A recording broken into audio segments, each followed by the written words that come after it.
Okay, there you go. I don't know why that happened. Thank you. Thank you, Rochi.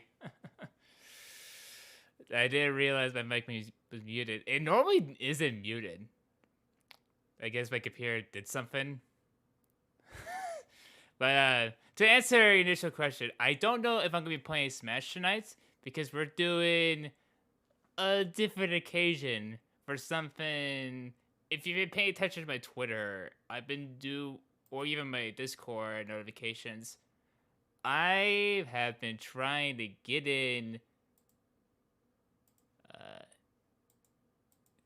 as soon as I pull this up.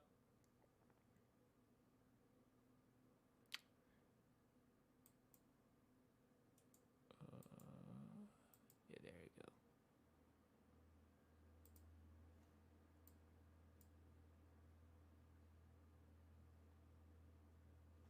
Uh, okay. Oops.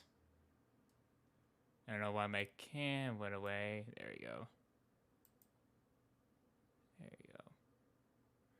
Anyway, we're trying to get into this thing, the Midwest Ultimate Invitational, by this voting phase.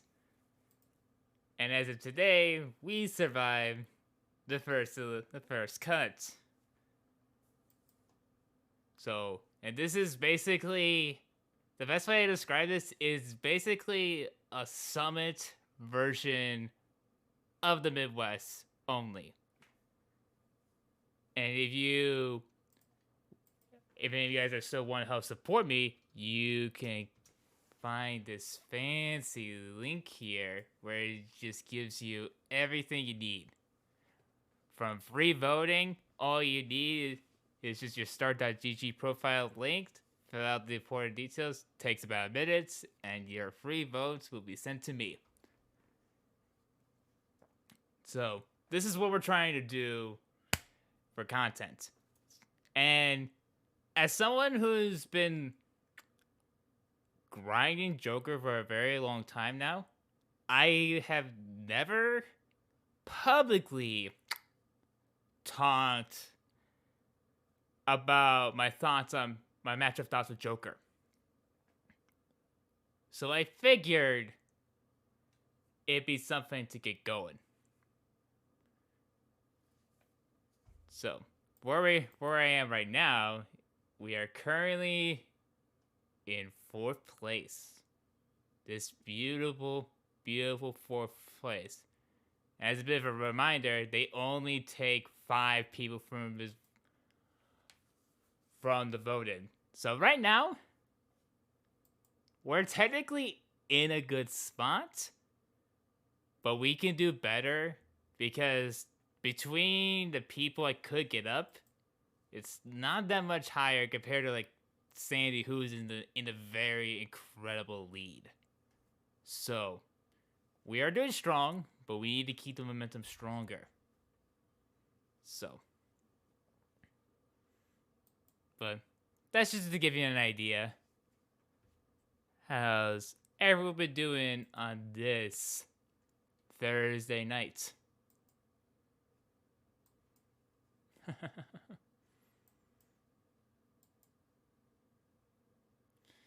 Anything cool happening?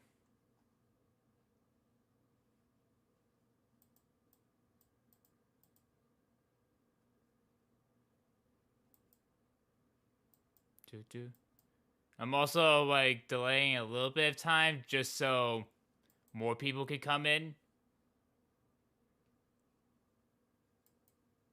Yeah, it's been a very long time since I did an Ike matchup chart. You voted? Thank you, Orochi. Appreciate it. Yeah. I've discussed my Ike thoughts privately with some people every now and then. Same with Joker, but never. At least I haven't done a public Ike one in many years, and I have not released my public thoughts on Joker ever since I grinded the character. So I think to keep things interesting, I'm probably gonna do the Joker matchup chart first, since it's probably gonna be the more interesting one. Whereas like the Ike one would probably be a bit more quicker. If anything. So whereas like I have a lot to say for my Joker for the matches with Joker at this current moment. But if as long as the Joker one doesn't go too far in, I probably can make enough time to do my thoughts of Ike. So let me check something. But how's your day been, Gamble? Anything crazy happen?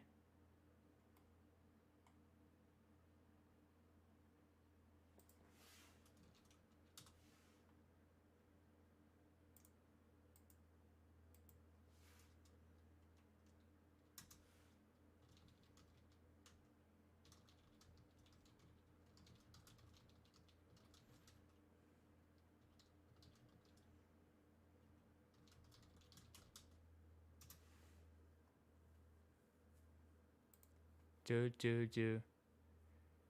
Just kind of vibe for the most part. That makes sense.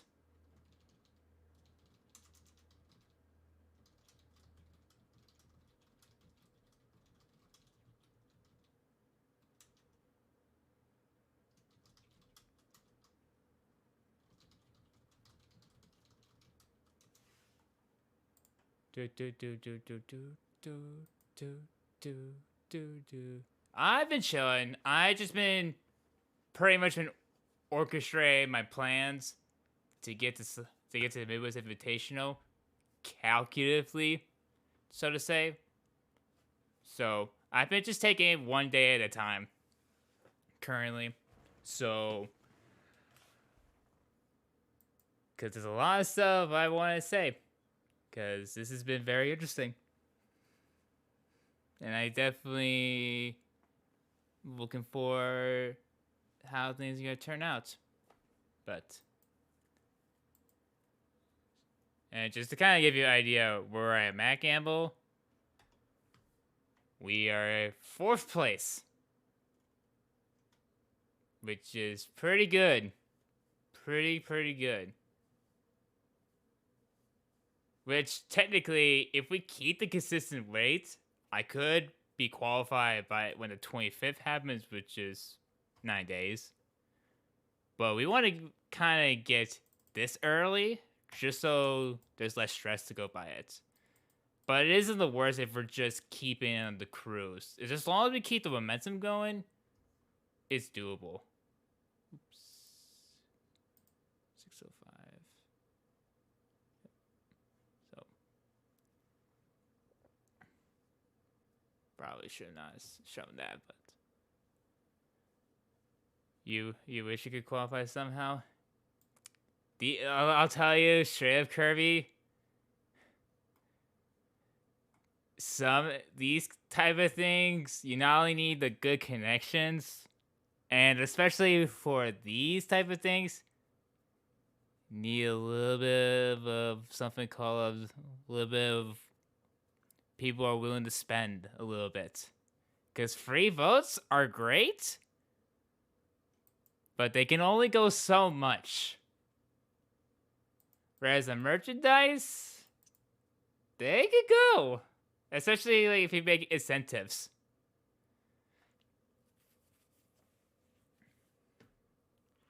Like it is legit hard. Hey, Garrett, if I wasn't like in this, I probably would have like done like spent quite a bit of like votes for you. But we gotta do what we gotta do. So, but that's a bit of like my short thoughts. Like I'm liking the starts, but we need to keep the momentum because we're never safe at any moment. Because this red is about to catch up. Where are these matchup charts? Because I'm ready to argue on Olimar. All right, all right, all right. Let's get started. Actually, since I've waited long enough. So we're gonna call this Ravenking Joker matchup chart 2023. This was kind of gonna go like this. We're gonna have the +2 category, the +1 category, with spoilers. There's probably gonna be a lot on this. And then to kind of keep things a little interesting, because I have not played every match at a high level, I'm gonna do something like this: +1 at best, or even at worst.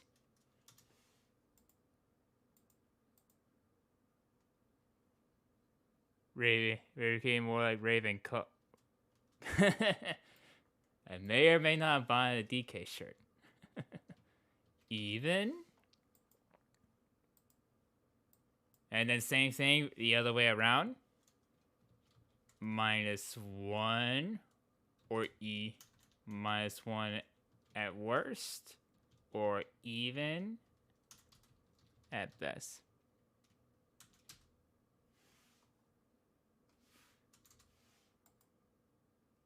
And then last one, we have -1.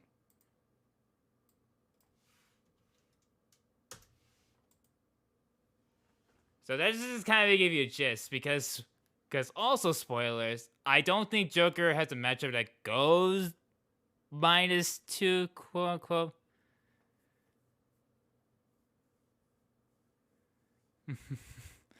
I guess -4 guy. He wants to spread propaganda. Alright. I think since Kirby's here, I think I'm gonna start out with Almar. Where is he? There he is. I'm going to give a slight doubt. If anyone were to win, it's Joker, but I could definitely see an argument for even. Because the biggest thing with Olimar, he requires a bit of a knowledge check of how all Pikmin works. His advantage state is pretty crazy inconsistent. So if Joker can't get any momentum going, Olimar is pretty hard to shake off depending on the game state. So I like to call Olimar the consistent force. You kind of know where you're expected if you mess up certain scenarios, and you're just going to take a ton of damage. Where things like Olimar could struggle is that depending on the stage, he can get edge guarded. Although, depending on the Olimar player, they'll probably ban that stage. PS2 Cal specifically, so those likely are obstacles can't happen. But his main weakness that Joker absolutely abuses is Olimar being at the ledge. Him being at the ledge is definitely something that Joker can use as a win con, and it's pretty good for him. Even though, I think a bit of highly of this matchup, I don't think it's, too significant, even if Joker wins. It's a matchup doable for Olimar. It's just, they gotta find, it's just the biggest way I would say, it's just, you gotta, how should I word this? You just gotta make sure, when the Joker gets the opportunity to ledge trap, those are the only times that Olimar can be abused. If Joker doesn't get that, it goes here. Straight up. Those are a bit of my thoughts in Joker Olimar. I think at best he wins, but at worst I think he likely goes even.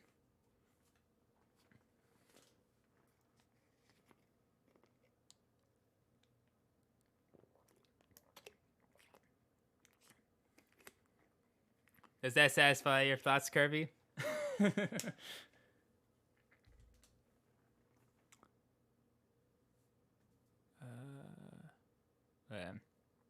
How does this format look, guys? Do you see everything clearly? Or is there anything I need to adjust? And also, if you want me to talk about a certain matchup right away, feel free. I'm taking any suggestions. Because we're here all day.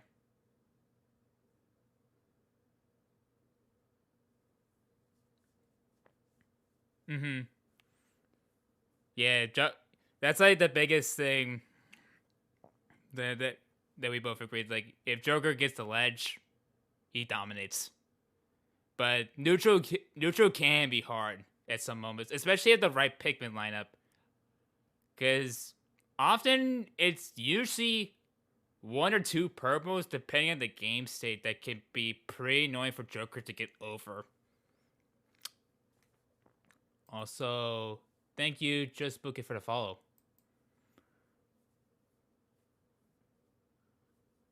Mm-hmm. Yeah, Olimar's got quite a bit of ways to two frame.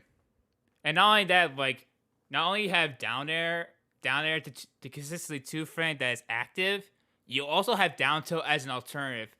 And I would tell people straight up, the real secret of burning Arsene is not even moves that can like hit the two frame.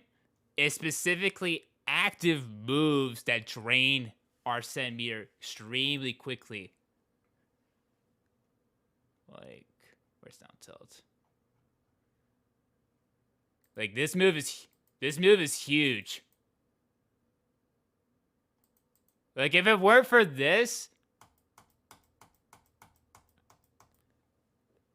edge guarding Joker might be a little bit tough, but he doesn't need to when he's got this move. So, because it will either set up a 50-50 state where I either have to burn a resource, or I have to drift away and recover again, and you could just repeat the cycle, which is pretty huge. So.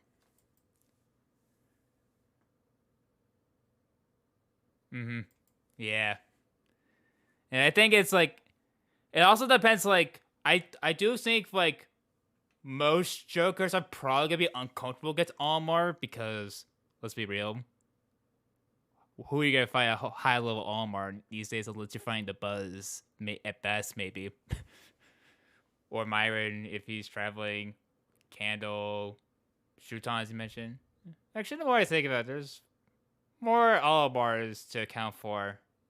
So, I wouldn't say rare. I actually take that back. Alright. Alright, now we got Almar out of the way. Which characters? I think one of the best I agree.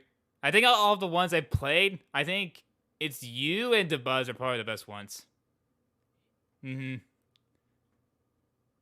I think it's also funny that since you and I trained that matchup, we being like some of the best friends of our characters. You being Lemon and me being Candle. So we're pretty good at this matchup.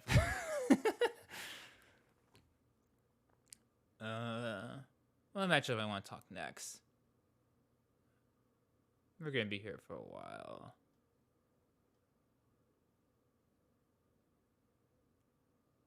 Yeah. At least I can talk about Manjo. Initially, before I got to play Fair Play at Frosty Frostings, I knew Joker wins, but I wasn't sure how bad it was.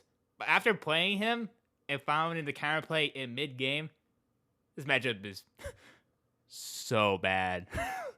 It's like +2 category is, if you're in this, it's likely that there's a certain part of Joker's game plan that completely shuts down their game plan, and they don't have enough tools to compensate.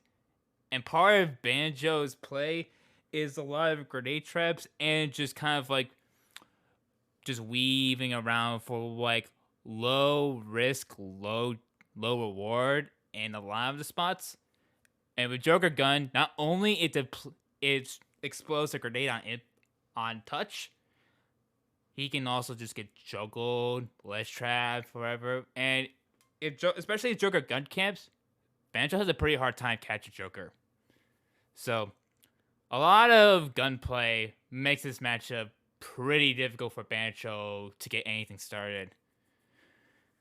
Like, I was kind of in disbelief once I figured out the pieces of how easier, because Fair Play cooked me game one. If you guys saw that match. But yeah, the matchup kind of sucks for Banjo. Bayo. I think Joker wins a bit solidly. Mostly because one of Bayo's strengths is that she has a ton of amazing ways to start combos specifically through her aerial APK, heel slide, up B, down tilt, grab. Like, she's got a lot of ways, but the problem for her is that a lot of her starters, or safe ones specifically, are specifically either if Joker gets too close to get Witch Twist out of shield, or gets called for jumping, which generally, if you get Doug APK, Bale doesn't have any really great approaches against Joker. In fact, a lot of her grounded moves are very not safe. Like, down tilt isn't that safe. Like, it's got decent range that can be out of space. But if Joker gets too close, it's easy grab or just an aerial out of shield. Up tilt is also not that safe. Especially if Joker's facing back, he can just easily back it out of shield. Although it's a pretty hard move to react to in the moment. And yeah, if Joker plays grounded and just plays more grab, because of one thing that people don't realize, and this is something that applies to Mithra as well, she may have a frame 1 air dodge that's unique to her, and a frame 2 is free back rolls. But one thing they don't mind is that within only activates when it's a actual hitbox. But when it is grab, this is where the other data comes in. So if you're focusing on grabbing, she unironically has some of the worst spot dodge, roll, and air dodge data in the game from dealing with grabs. Like, frame 5 against grabs, that's for air dodge, that's really bad. It also makes her at ledge pretty vulnerable, despite having a bit more she has a bit more unique ways to get off the ledge, but they're all pretty punishable. Like, if you're in the right distance, Pokemon.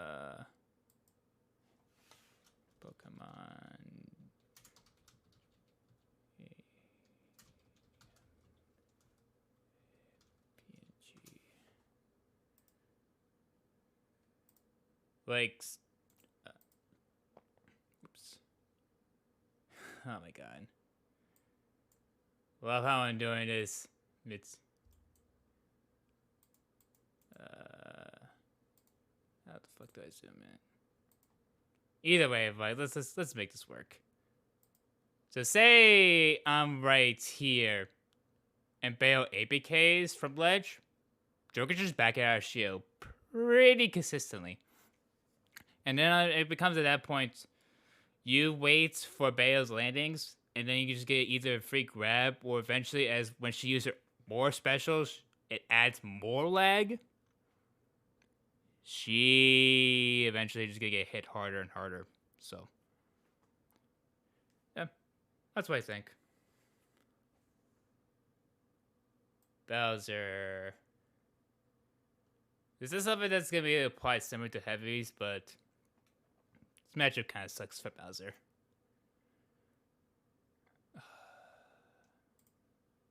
Oh, this is a song another time. There we go. But Bowser, he gets juggled insanely hard. Like, that's the best way to describe it. A lot of Joker's dragons are insanely easy against this character because of his size and weight. And it also doesn't help that, a lot of his defensive options are like, he's got some safe startups. Like, well, not like safe. He's got some fast moves you gotta watch for. What's up, IBEX? Is like this command grab, pretty scary to deal with, but on whiff is pretty bad. Same with grounded up B. Like, they're both really bad if whiffed or block. So Bowser has to make quite a bit of commitments, because if he gets the right commitment, match is probably like around like right here, because Bowser can deplete stocks pretty quickly.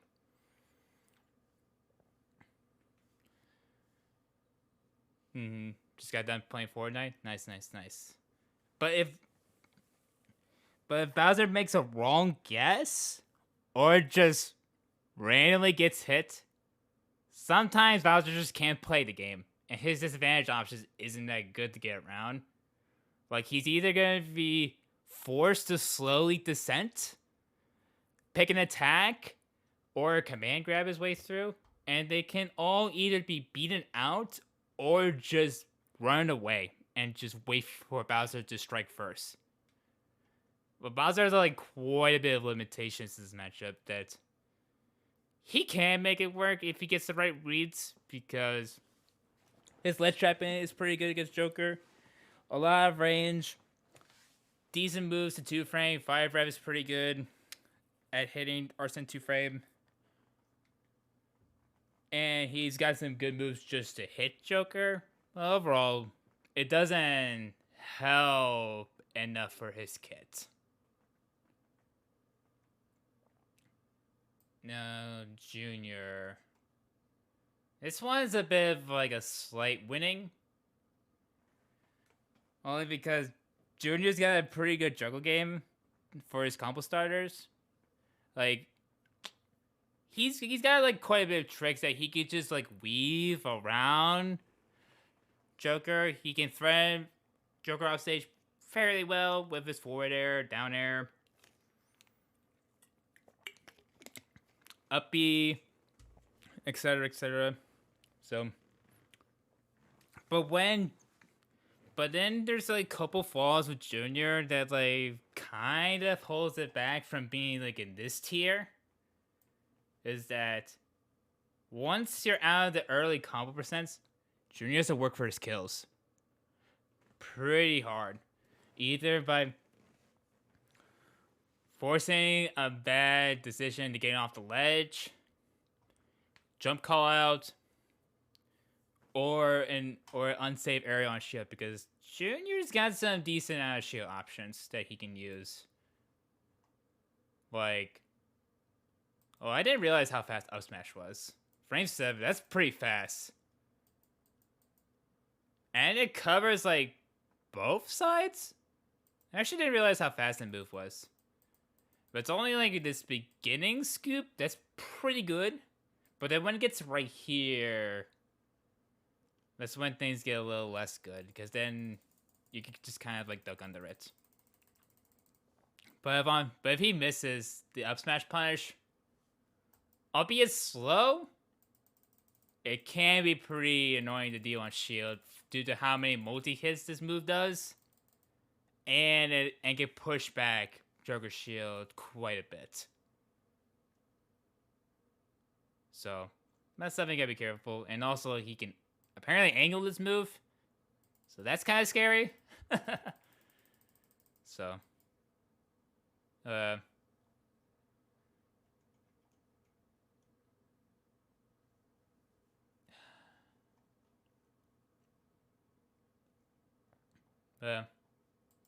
that's kind of how I think of Junior. And Byleth. All right, now we get to like characters like I probably have a solid understanding, especially Byleth as being one of the best characters. I kind of wish there was a 1.5 category, because this matchup can go here or here depending on the day. So like regardless of like where it is, I think Joker wins. And albeit like I do see some arguments that could be this here, I only think it's around more here-ish, if anything. Because the things that like Byleth does is it forces Joker to be fairly respectful of Byleth's kit. Because not only he's got amazing way to start damage combo routes with Nair, up B, grab. Like, it's not that Byleth gets a hit and puts you at a ledge. He has a lot of ways to control the stage and can make it pretty difficult for Joker to get anything started. So that's what I would say, like, that's like part of Byleth's strengths, that he can just kind of like make mid-range from Joker a little bit risky. But unfortunately, Joker's mid-range is fairly big. Like, imagine this platform length. That's Byleth's like normal range. And see this Pokeball distance? That's approximately Joker's range. But the important description is that like this mid-range makes Joker's initial dash a little bit of a risk. That factor alone like makes Joker's commitments a little bit scary. So, but once Byleth loses his advantage stage or stage pressure, it's pretty hard for him to regain the stage control he lost. Like, he has some decent ways to stall ledge for how big his range is with side B, up B tricks at the ledge. But they're not very good at like helping him get off the ledge. It's just more of like a mix that you gotta watch out for. So, yeah. I definitely prefer this matchup over a certain other matchup I'll talk about later. Slight spoilers. So, alright. Falcon. I think this matchup's like +1.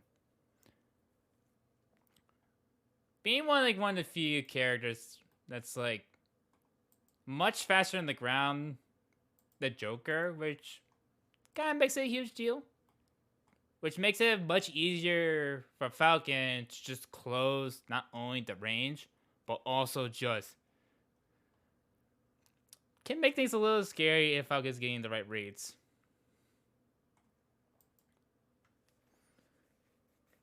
So, and he's got some pretty good low damage combo stars that can not only push Joker off stage fairly consistently, but another thing that should be kept in mind. There we go. This is much better. Another thing to keep in mind with Falcon's range. Yeah. Weak knee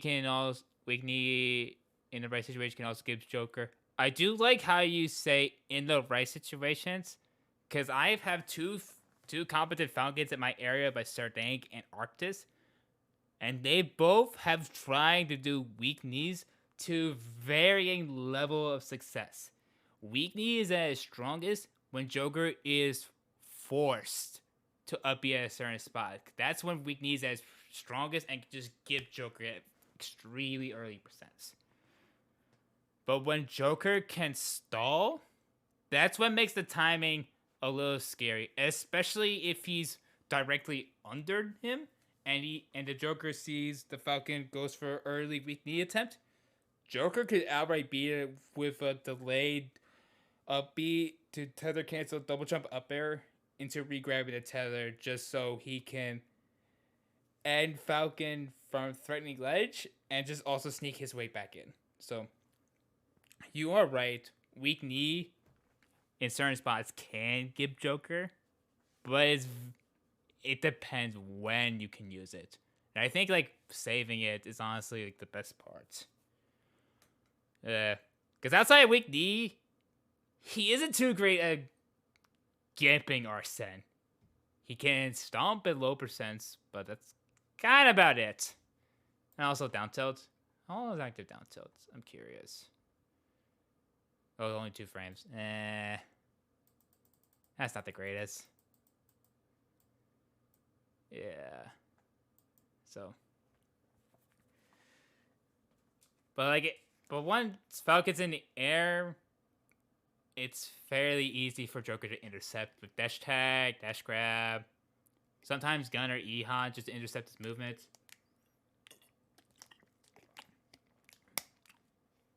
I would say his biggest weakness is just getting less trapped against his character, and also can get gimped harder in some cases than Joker does.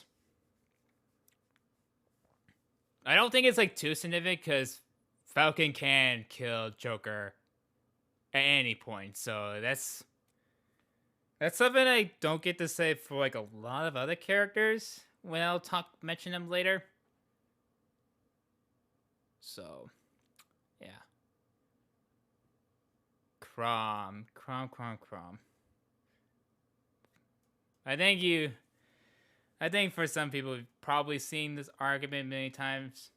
Joker gets one hit and could probably give Crom pretty well. And the assessment is pretty right for the most part.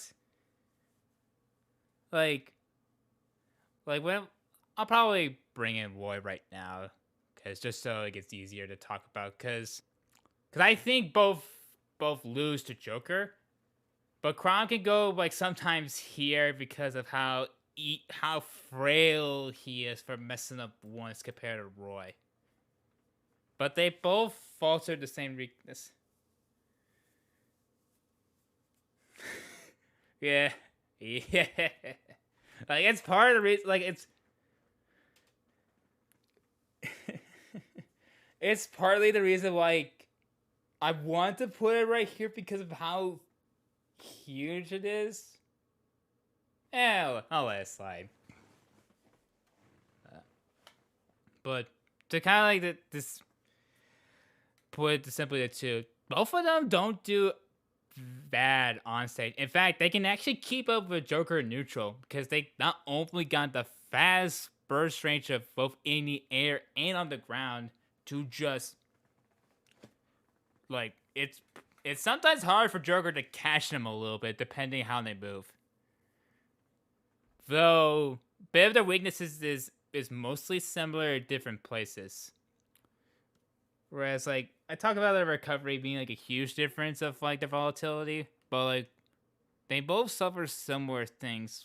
Like they both have a similar problem with the shadows with their air acceleration specifically. It's one of those things.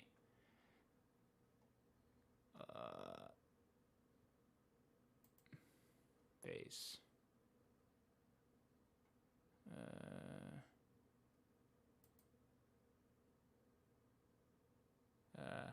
Airspeed. There you go.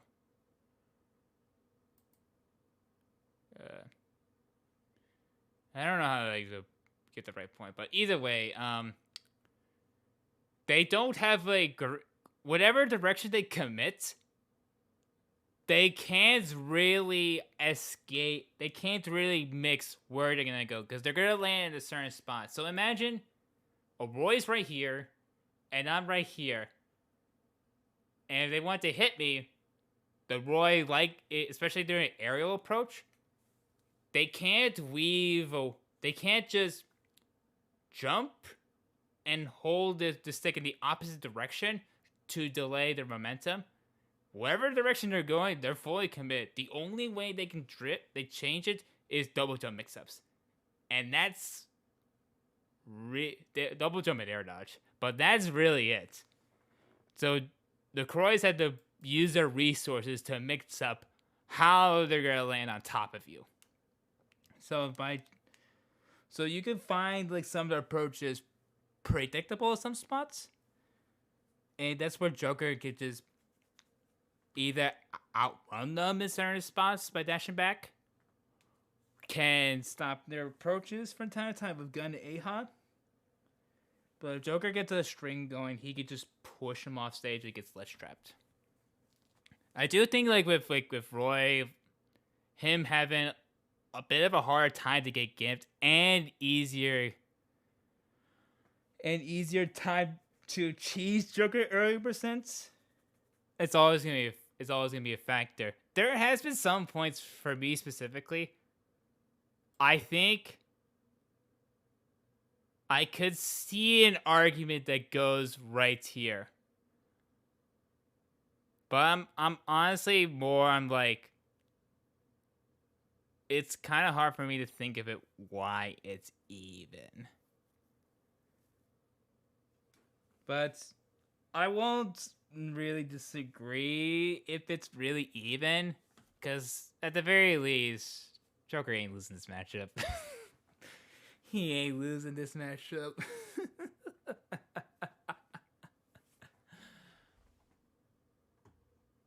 So, but I'll probably revisit this when I get through the rest of this.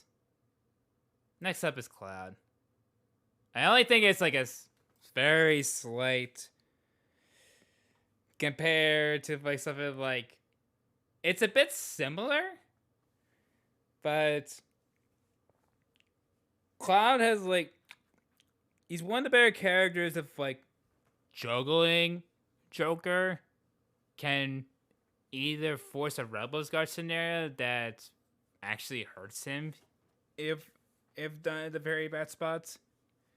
Very easy ways to rack up low risk, medium reward damage outputs with cross slash, forward air, especially back air. Back air is extremely messed up move for Cloud specifically.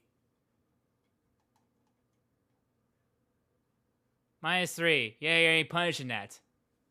So you gotta be very careful how Cloud wants to spam back air. But it isn't that great on whiff, because look at the end lag. 30 frames of end lag. Sheesh. But the landing lag, it's very bad on whiff in the air, but it's 8 frames of landing lag, which isn't hard to punish. Well, actually, let me say it correctly. It isn't hard, but it's definitely not the most easiest thing, and not something I would probably recommend.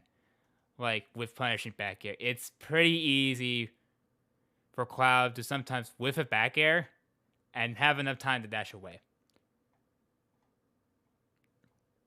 And so how we beat this character, it's a bit of a couple things. If he's specifically facing forward, this is the easiest demonstration to talk about. He gets anti-aired pretty badly. His forward air is very slow, frame 18, and Joker's got plenty of fast moves to intercept it from either forward air or back air, nair sometimes, because if you look at Joker nair even, while it starts behind him, well, actually front, it starts in front of him, it can't just be straight up. So, like, he gets anti-hit pretty badly. Has some fairly safe moves to deal with up BS shield, which is also a huge deal. Because it's a frame 7 move. And guess what's Joker's safest moves? The -5 nair and back air. So, pretty simple for that. And he can also just like empty land, and if he's at the right space stuff. When Joker backdash a lot due to the way Cloud approaches? Yeah, a little bit. Because Cloud kind of has to commit to beat my backdashes. And then kind of the main reason why I think Cloud loses the matchup is that he gets gimped pretty easily. And granted, Joker kind of cheats a little bit of the aspect because... Do I need to say more with this move?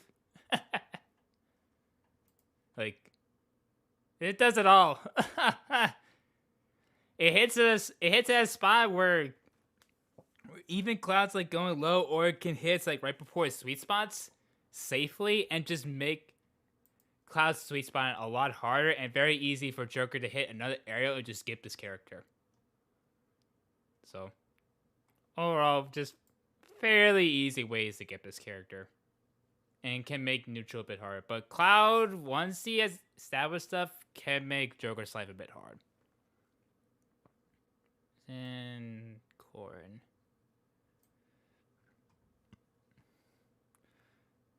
Corrin is kind of a weird one to talk about. It's a bit of like mostly the same reasons why she doesn't do good against Joker.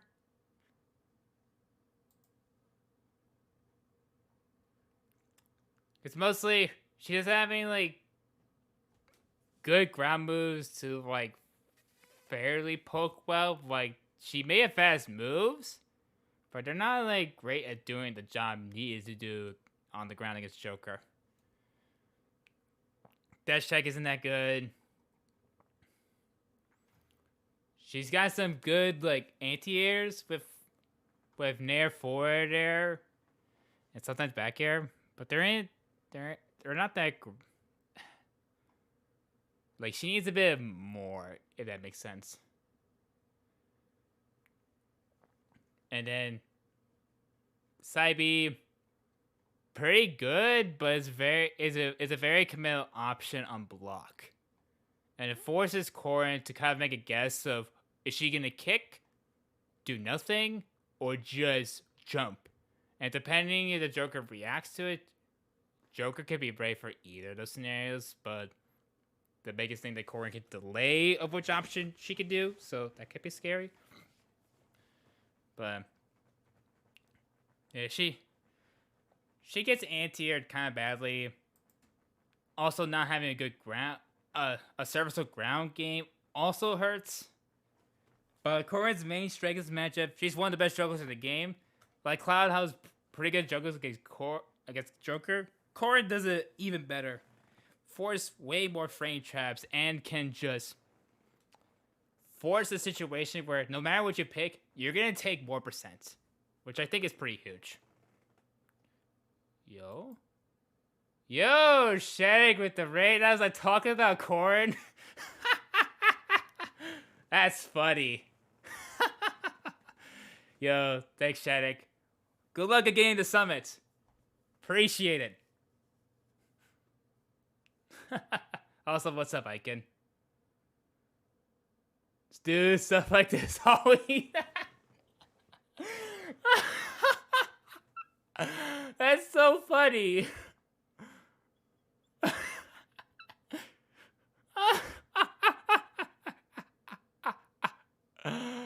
Literally summon facts.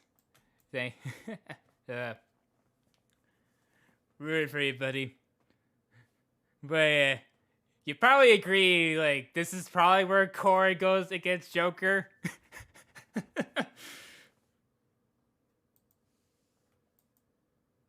Yeah. Yeah, it's not, like, too significant. Like, I was, like, mentioning earlier that Corrin's juggles is insanely good against this character. It can make Joker's life hard. But aside from that, it's, like, it's kind of hard for you to start anything. But there's gonna be no top Corrins to play against, so you get away with matchup experience. But yeah, juggles are really good. Yeah.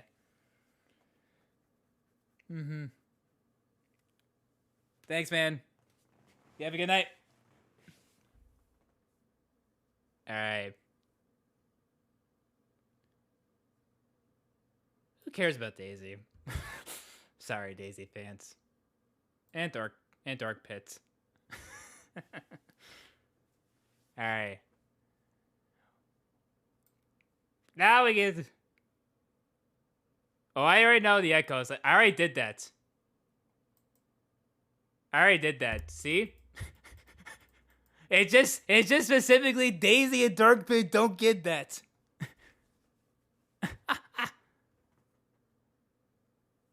Alright, where did I place Diddy Kong?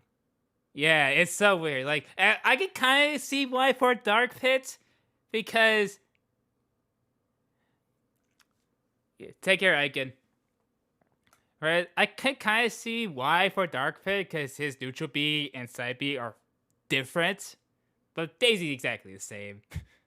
No differences, type of animation. Alright, where did I place? There he is. Alright, Diddy Kong.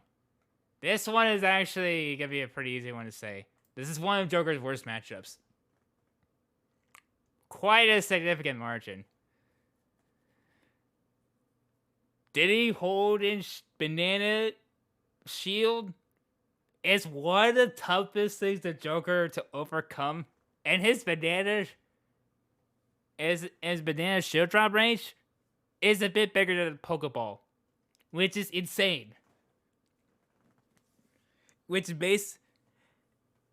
And then it can react with either Z drop with a quick Z drop area shield to stuff any tomahawk attempts. And if I try to run in, he can simply throw a banana. The best way to beat Banana Shield is by basically baiting him, which isn't easy against a Diddy that's well aware of that. What's this? It isn't easy to beat against a Diddy that's aware of the Joker's approaches. Also, what's up, Gummy? Good to see you. So, like, that is a pure reason why. Because, like, with Joker, he can have some struggle matchups where that could be hard for him. Yeah, it's frame rate, which is fairly fast.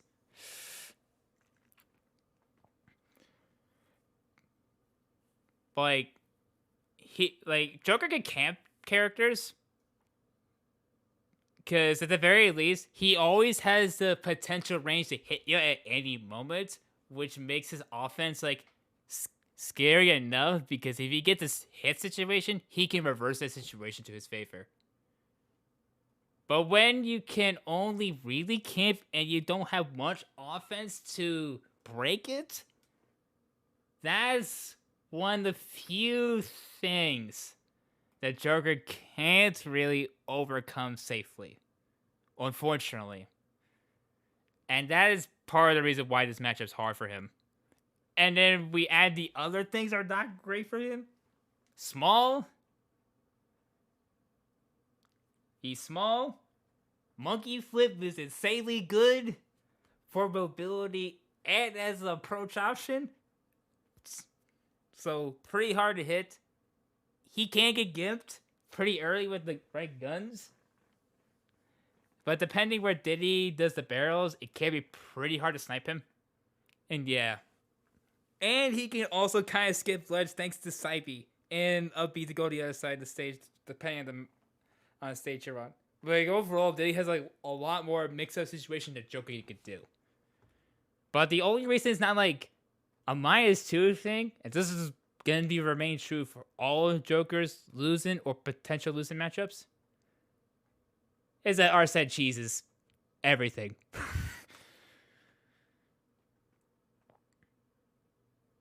I've been playing Roy Diddy when I want to win. It makes sense. I don't think it's unwinnable for him, but Joker has to commit to a certain game plan against him, and he can't really deviate away from that. So it gives him less room for error. So that's how I describe this matchup. The match is down right here. It's very less. You have less freedom to do what you want, and you have to be very diligent when you do against these characters. And as you go higher and higher, the characters he beats, he sometimes doesn't need the most well thought out game plan. As long as the errors he makes just naturally come back to him. Yeah. One's before Diddy. Yeah. Yeah, the other characters are simple explanations, but if you want a simple rundown, it's hard for Cora to get anything started unless she juggles. Cloud gets anti-air gimped. And for Byleth, it's hard for him, if he doesn't get his opening, it's hard for him to start anything, and even if he gets the advantage, if he gets hit once in that situation, it's hard for him to get back. That's the simplest explanation I can describe it. So, alright.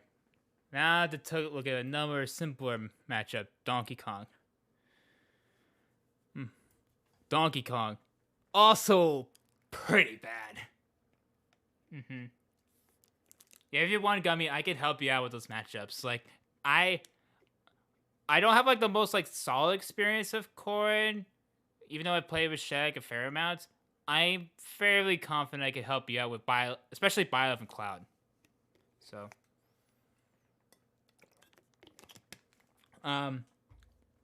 Donkey Kong. It's kind of similar reasons like why is it that great for Bowser.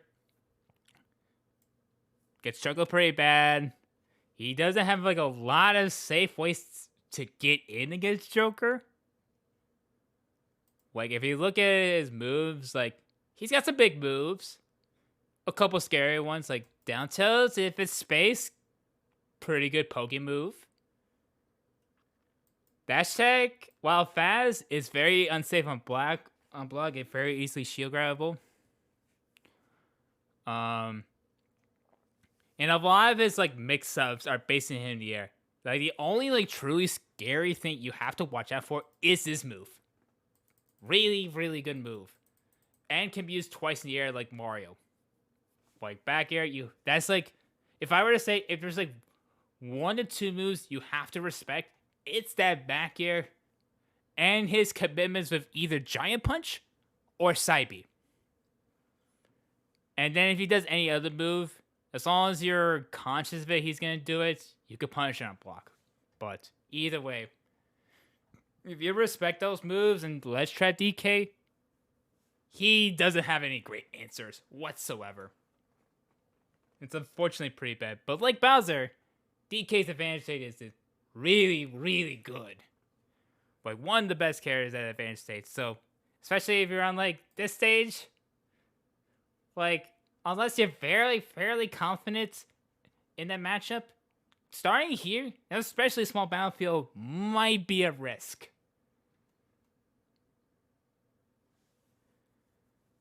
Mm-hmm. Yeah. Dude, I love 4 tilt so much.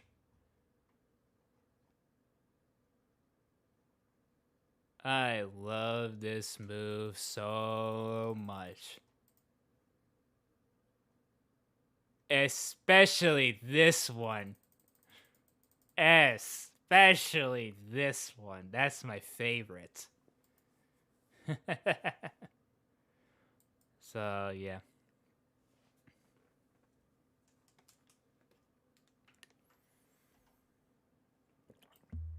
Next, we got Doc. I think this one's a simple +2. Because honestly, the biggest reason is just Doc mobility. He struggles to get in. Fairly slow character. And while he has some very good close range options when Doc is in those situations, Crown +2. So, like, fairly fast moves for this character. So you have to be very careful with that. But Doc can't catch Joker. And one of the easiest characters to get gimped by Joker as well. Like, it's a recipe for disaster. It's not that great of a matchup for Doc. Yep, only Mario, exactly. Mm-hmm. Which eliminates quite a bit of his pressure, because if you see him back air, actually it'd be easier if I take the time to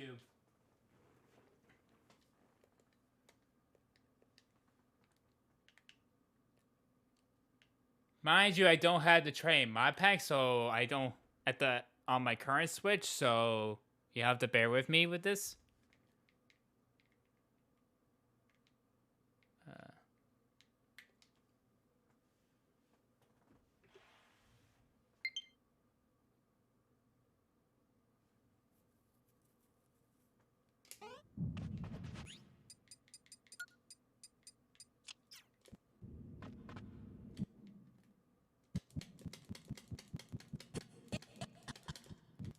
And now I'm trying to mash jump.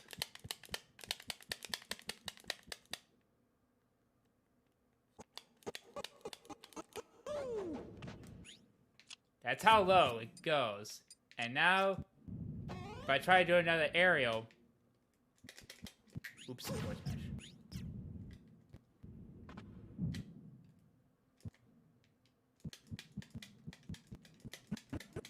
Will it give me mashing another aerial? As you see, by the time you try to do another aerial, it just doesn't do enough.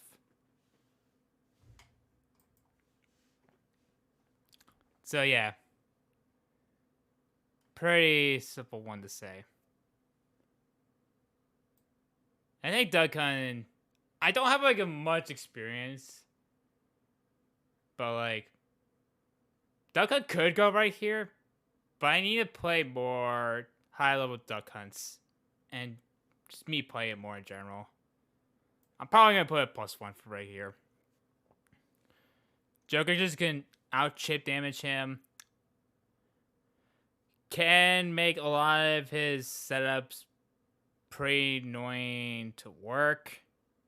But once Duck Hunt gets a groove going, it sometimes can be hard to shake off against this character.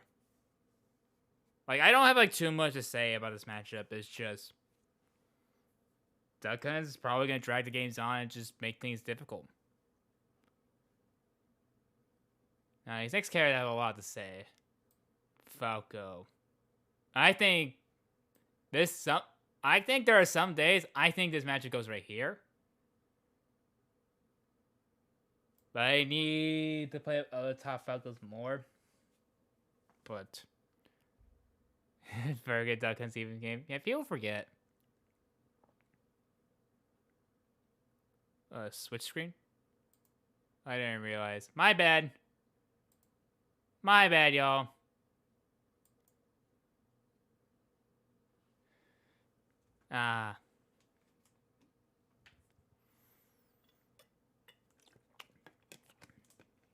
With Falco specifically, he's a bit slow. And unlike where Fox and Wolf have like very big distance of recovery, he isn't good at just like getting in on Joker.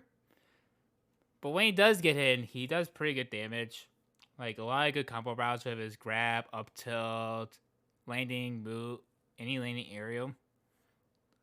But a lot of ways that Falco can just close the gap, it's just basically commitments for him. And lasering, like, is like okay against this character. Like, yeah, they do chip damage, but he's stuck in lag quite a bit that if he fires the wrong shot, it's pretty easy for Joker to intercept and just take space or just hit him for doing it. Even when the laser hits. And also doesn't help, like, but Val and Falcon have a double jump mix up in certain spots. What is +2? Sure. Alright, so +2 is a bit of like a central area in game plans that all Joker really needs. It's like one or two aspects in some cases of hefty abusement, and these characters almost can't function against Joker. Like for Banjo, like it's proper gunplay makes this matchup easily pretty bad. Like Chroma gets pretty badly and like etc. So yeah, it's a bit like the 65-35 or yeah, around that area. But I think those matchups are pretty bad. +1, it's like they can hold it. They can do well with certain spots. Joker has to be careful for. But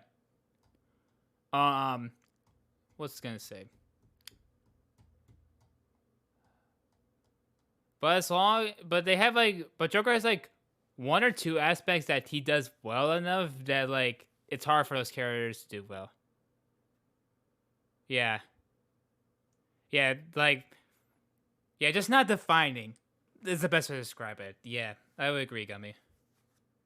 And then these +1s are evens because Because there's some matches I've yet to fully play, so I'll be like carefully. Almost like the exception is that like it can go from right here to right here depending on the game states. So, but if I were to say anyone wins, it's probably Joker if he gets this point. Even is when I feel no matter how the meta advances, they're probably going to be roughly equal in strength, how they deal with each other, that their strengths don't negate each other's weaknesses enough, or like one aspect of their gameplay defies the matchup. Like they both defy each other pretty well, but they don't have enough to like dominate one aspect of the matchup. And then -1, we're best even. It's a bit the same thing, except the opposite for Joker, where he has like a little bit less reasons.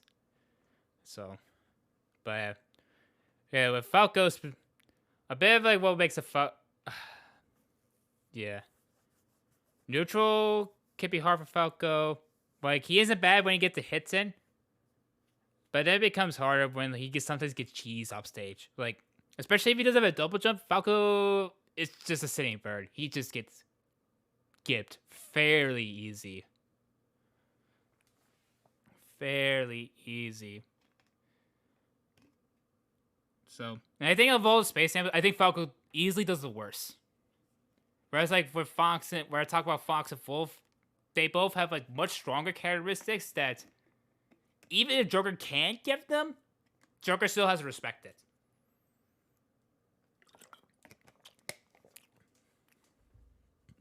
And speaking of Fox,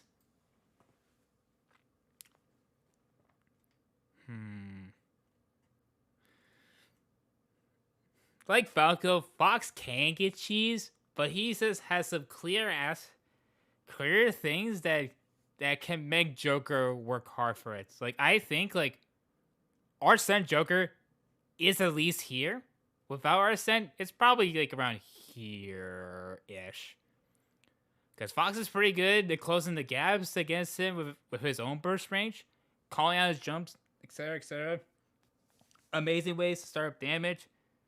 Fairly solid ledge pressure. And he can just play the nickel and dime game. But the caveat with Fox is that like he just sometimes dies. He just sometimes dies. Because his defense, like, while despite being fast, he doesn't make very great ways to get off a disadvantage outside like a fast fall air dodge or aerial. Like, those are the only things he really can do. And especially if he gets off stage and forced at certain angles, Joker can just outright kill him in those spots. Like if Fox has to fire Fox, Joker's counter is a GG. It's a wrap. Joker can just reactionary. He could be all the way right here, and if he sees the Firefox start up, he could just run all the way down, go where the Fox is about to Firefox, and just press counter and he just dies. Because Joker's counter is so fast, he has a lot of time to set it up.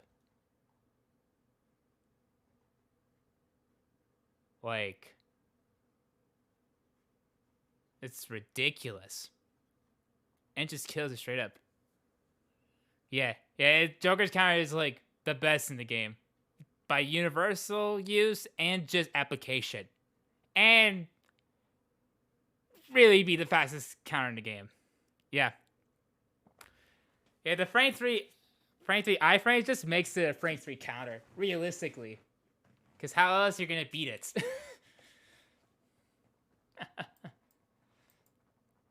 So, yeah, I think it's like, it can be even. But I definitely think it can't be possible for Joker. If anyone wins, it's definitely Joker.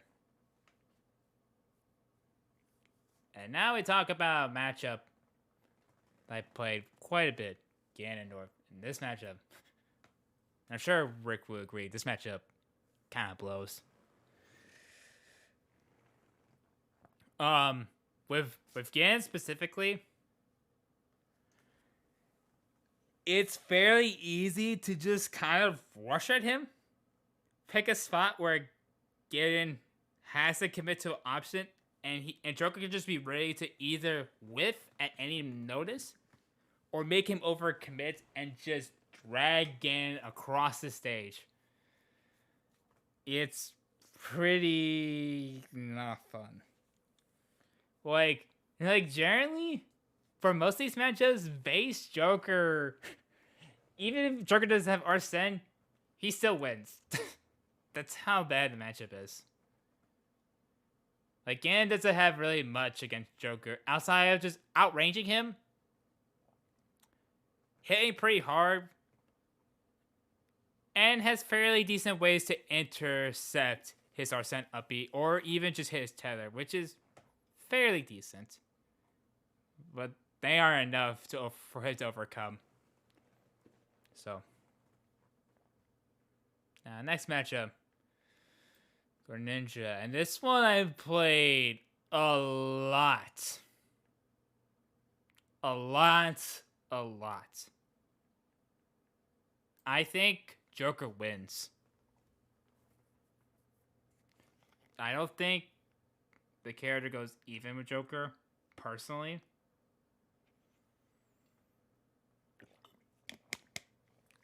Because kind of like the biggest thing I realized with Greninja is that the character growth on the surface could seem high, but then the way he has to approach eventually is fairly limiting. Like, there's only so many times dash attack, jump forward air, nair, etc. It can only go so much. Because while Greninja forward air is pretty big and like actually like fairly safe, especially in space, it's frame 16. Fairly easy to anti-air depending where he is, because like on the ground at the very least I would say like Greninja is like has a bit of more threatening grounded game. Like, not necessarily like what he can do, but he's like a little bit bigger threat range because of this. Where's the move? Because of this dash. Because of this move. Frame 7, and it's pretty big, so it covers a lot of space. But I would say like the biggest weakness with this character is that, as the meme said, in terms of like viable characters, his out shield game isn't that good. Yeah. If we face backwards, easy back air. Yeah. Yeah, he can't cross up a dash attack. Oh, that's interesting actually. Hold up. That's actually interesting. That's weird though, it was only behind him.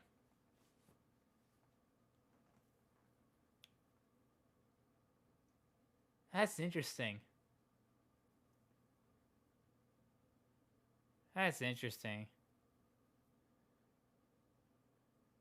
Unless he started matching it, but that's not happening. Yeah, that makes sense. But yeah, back to like the main point though. Part of like what Greninja could struggle with is that like he has answer situations, but they're fairly linear. So if the Joker sees it coming, Greninja kind of has some nickel and dime in certain spots where if the interaction works out in his favor, he gets to reap the rewards if he desires. If Greninja doesn't,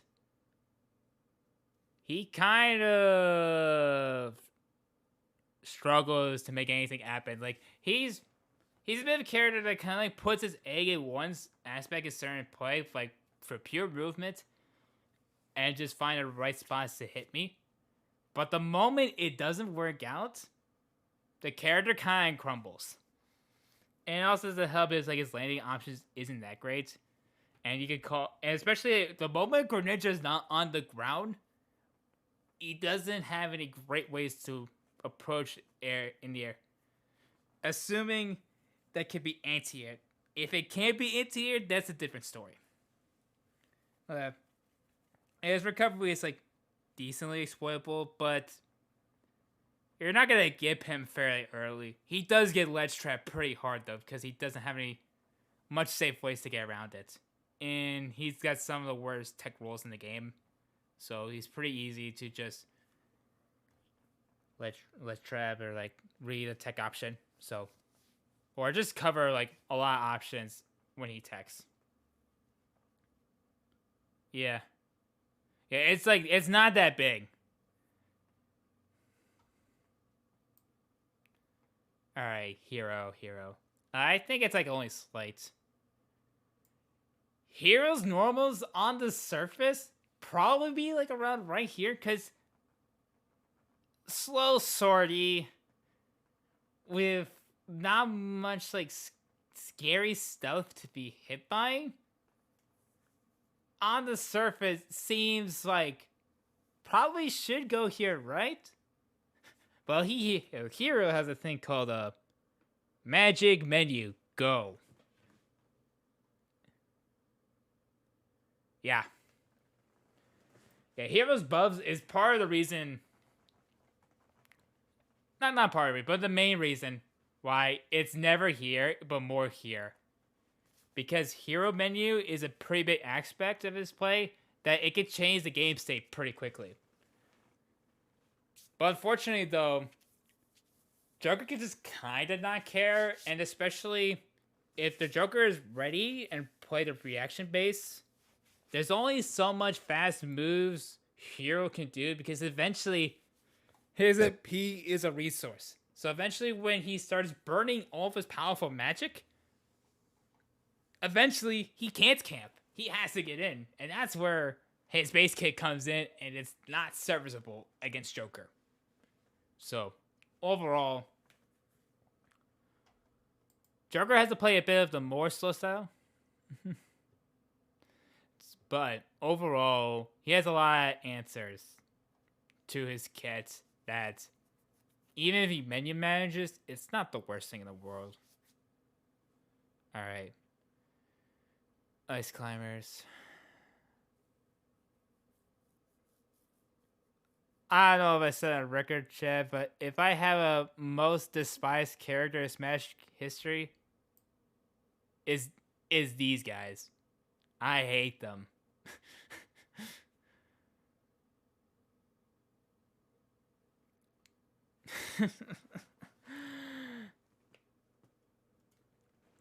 And this is like me saying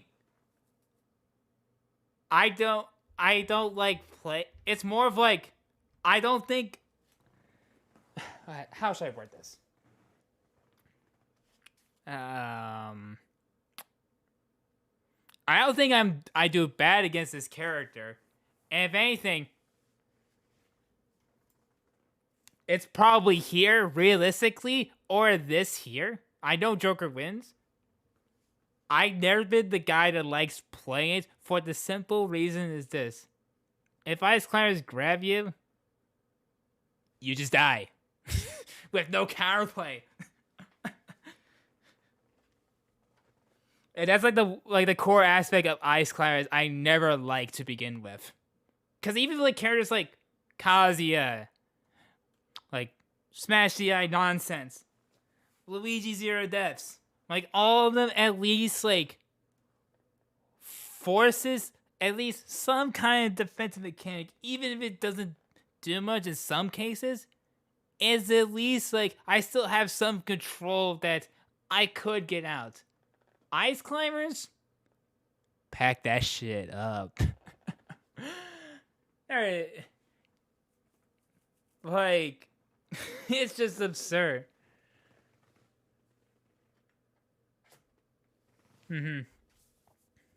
Yeah. They can just find a setup that can lead into it. Like, it doesn't matter percent. Yeah. That's my main complaint against this character. But actual talking about, as you said, Gummy, Down Gun is pretty good as this character. Like, Gun in general just makes it pretty hard for the character to function. But I've never been liked playing just because of how much I don't like the Ice Climber design philosophy. And even when they talk about my other characters, Ike also does pretty well because he can avoid the side B nonsense, his approach, and pretty good knockback to separate the moves. Also, same thing with Byleth, albeit just for more range, just kill power. But I never liked Ice Climbers.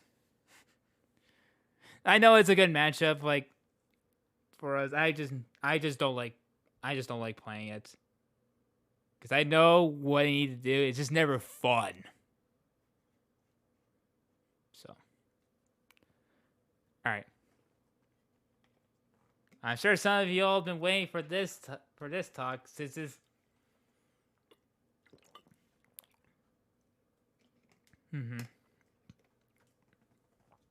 So, as someone who plays two of these characters a lot at very high levels, I think I have a bit more to say from my perspective, but whenever I get around the Ike matchup chart, this will be also a bit of a spoiler. I do think this is potentially Ike's worst matchup if played right. Matchup sucks for him. A lot of I can do in this matchup is that he's got the good range where it can make Joker's like initial block his initial dashes very well. Do you think it'd be +3? No. I don't think like the only character I think I can see is +3 is Ganon. I don't think Joker has many I don't think he has many cases to be a +3 matchup. I would never say this is a +3 matchup. Because at least like Joker because for at least Ike to at least threaten initial dashes is huge enough where it can make some of Joker's dashing approaches or jump ins scuffed. So, but the range is the big one. He can ledge trap Joker pretty well because he's got the range to cover both like his ledge options and can just swat him out of the sky. But after that, this is where things get not fun for him. There's like a lot of ways Joker could play with it. He could just chill. Like, this is where Ike is in the middle of the Pokeball. And this is where Joker is by the edge of the platform. Effectively, as long as they both move at the similar pace, Joker could stay around to always threaten Ike if he ever whiffs a move with a grab or anything else. If you're good at parrying also helps if you're close to him. But like, this is a character that's like, he's got multiple weaknesses that like, you don't need to necessarily exploit. You can abuse him for his anti-airs because he doesn't have any fast moves in the air outside of back air. So you could stuff him pretty well. His landing options isn't that good. Fight the... Yep, you can also Roboscar quick draw that Tetrakarn is up B. That is correct. And speaking of like recovery, his recovery is pretty exploitable for Joker. He's just got a lot of ways. Gun, hitting him, down B, especially for both versions specifically. Like the only time like Joker's a bit of a hard time killing Ike when Ike is forced to go high with quick draw and to land a platform or reach the other side. Those are the only hard times. And even then it's like Ike escapes ledge pressure, but he's still in the corner. And Joker doesn't mind if Ike's in the corner. And unfortunately, like he does like quick draw is fast, but it's very unsafe on block. -20 to -22 is not that safe. And sometimes it can be space to outspace shield grabs. But Joker could just do an aerial and just be gone with it. So. Or, yeah, he could just like do back air, down air, any aerial he wants, really. So. Like overall. Yeah, even a tilt. Like, he just has a lot of ways. Like, the best way for Joker to play matchup is just honestly wait for Ike to hit first. The moment you find the Ike's patterns are approaching, it's kind of a GG. I could maybe see the matchup a bit better because Ike's got like the right aerial mobility that if he's drifting away, it's hard for Joker to catch it with an overcommitted dash attack. But he doesn't need to. He could just chill and just let I take space and he just chill in the corner.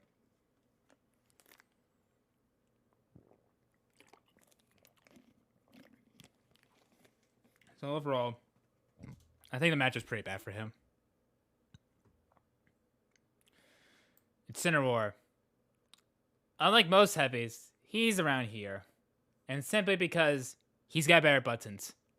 All strong, fast, close range buttons that it's realistic for Cineroar to trade against Joker. And it could benefit him, which is pretty annoying. So,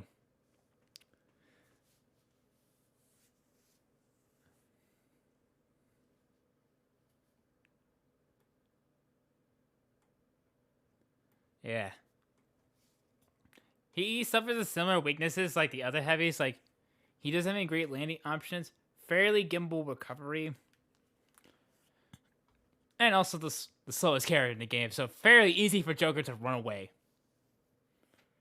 But Joker has to be yeah.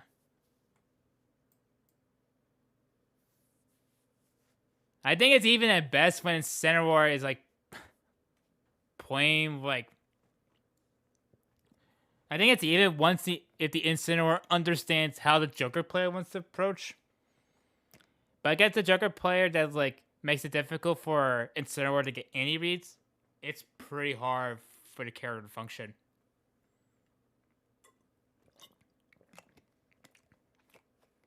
I think as long as you take your time against this character, Incineroar doesn't have any much answers to Joker. Inkling. I'm a bit of an Inkling believer. In a sense of like, I think this matchup could be better for us.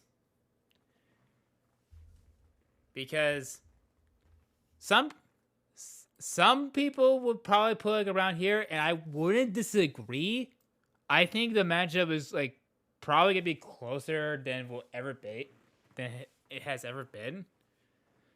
And it's more so that like the hardest character, albeit while Inkling is the hardest character to hit on the ground. Like, I am a bit more scared of a grounded Inkling that doesn't mind chilling and dashing for eternity than an Inkling that does a ton of aerials. Inkling in air, much easier to hit. Fairly easy to hit that character, especially if they can't back air. And Inkling's options to land isn't that great. And the recovery is like can be intercepted decently depending on the spots. And they also get ledge trapped fairly well. So like Inkling's biggest thing, she's pretty hard to hit and can make some of Joker's approaches pretty annoying and can kind of gimp Joker off stage, especially tether very early. But outside of that, it's like it's not kind of like the biggest thing Inkling can do, but does it have like more things? How you let's try splash shots. Let me tell you about a splash shot, if I remember correctly.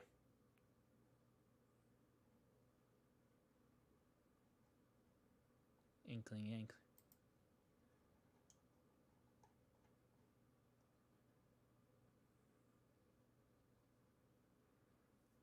Remind me, how did they buff it again?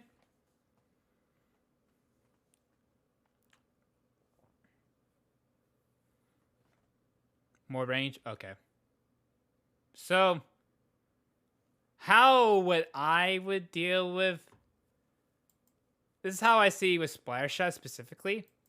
Is that even though Inkling can fire at this fairly large range,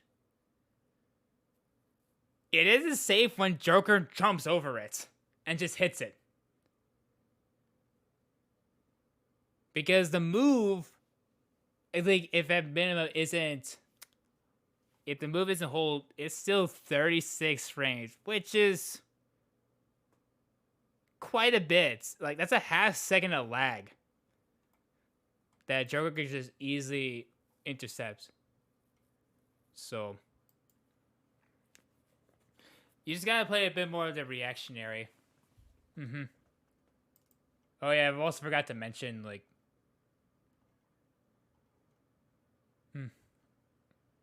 Like, look at the hits rate. Enough, and it's -6 on shield. So you have enough time to not only jump over it. Let me actually... hold up.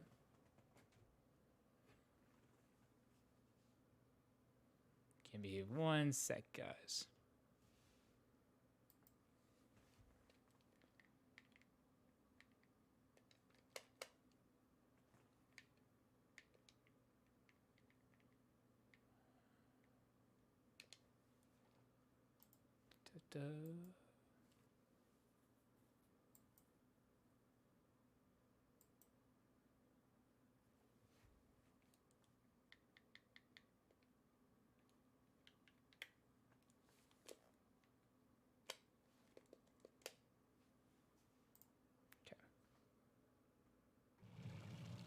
So to give you an idea... Oh wait, I need a different shield button. Whoops!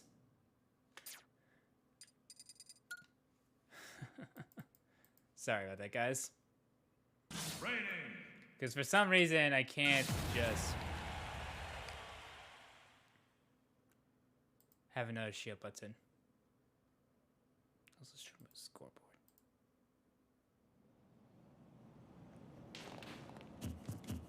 Okay, there we go.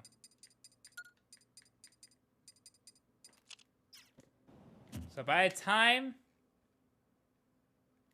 This is me jumping right here. 1, 2, 3, 4, 5, 6. So and this is like after the next frame. So unless Inkling angles up neutral B,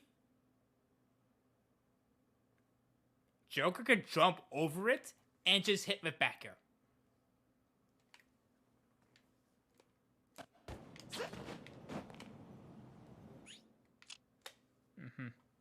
Yeah.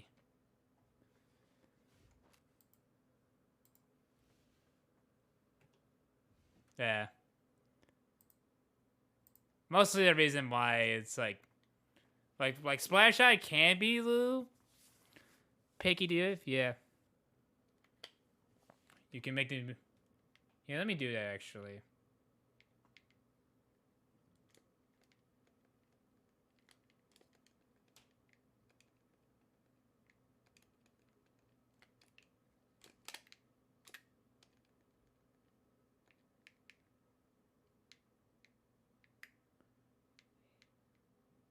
Actually, I kind of lied.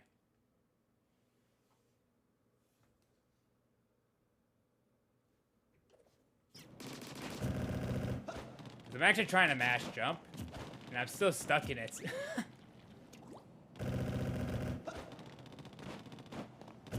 But you can't jump in between, but you can just jump over it.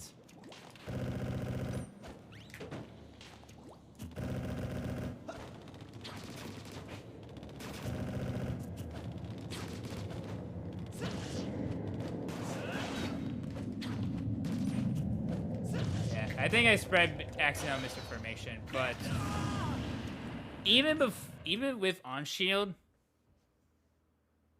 that can be scary. You still can jump over it on reaction because it's still frame 12. Yeah. But either way, outside that explanation, don't. It's around here. Isabel.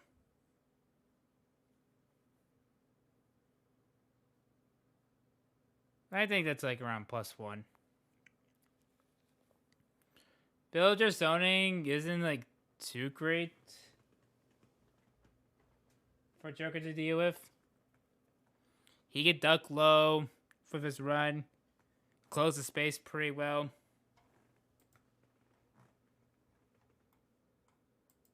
And I guess like the also biggest thing is just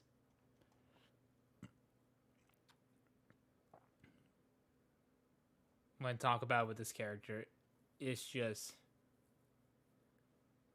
kind of tries to be a zoner with like with good close range boxing options, but the character isn't fast enough to not only compensate it, but even against like characters that do heavy projectiles, it gives more reason for Joker to farm Arsene. And it matches that Joker loves to farm Arsene is pretty good. I would say this is a matchup that I could farm Arsene. Depending how they shoot slingshots. But overall, it isn't like too crazy. Puff. This one's +1. Puff is pretty scary on hit. Fairly good, easy ways to drag you off stage and can give tether pretty well. Probably one of the best carries to give tether Joker in the game. By far. So many ways to beat stall attempts or even just like hit Joker's like can get matched how deep Joker goes or even surpass it, which is insane. So like off stage, like sometimes I'll joke about being like offstage Joker isn't the worst thing for him. In this matchup, it actually is. It's pretty bad. But let's talk about like the things that like Puff kind of struggles in. And the biggest thing with Puff that struggles with is just kind of like Yoshi, very obvious of what they want to do. They're very rarely going to be stick to grounded. They're going to be in the air quite a bit. And while she has amazing air drift, it isn't like anything crazy to do. Because the only thing you got to be careful with is a pound. Does a ton of shield damage. And a lot of shield stuns. So it makes it tricky to escape the out of shield. Try to do any out of shield option correctly. And she can find like weaves the way in. But once Joker either finds the opening or stuff the Puff approaches, that's when Joker can just kind of like do whatever he wants. Because Puff can struggle to land. Yeah, Puff, yeah. Yeah, Pound can also be plus, especially if it's a later hit.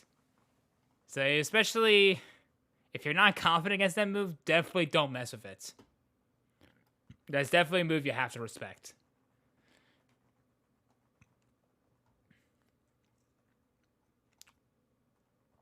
I will say, part of it what makes it tough for Puff is that sometimes she just gets outranged and just can struggle to regain center stage. Even with the amazing air drift, because Joker could just like back air, back air, back air. And can sometimes run and Puff off stage with a bad early double jump, or can go very low to hit her. Albeit it's very risky because if Puff reads that, she can reversal you very easily with little to no consequences. But overall, it's like slight Joker. Okay, y'all. I'll be right back. I need another Gatorade because my tongue is gonna be dry if I keep talking with you guys. So be right back. It'll be fairly quick.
All right, I'm back.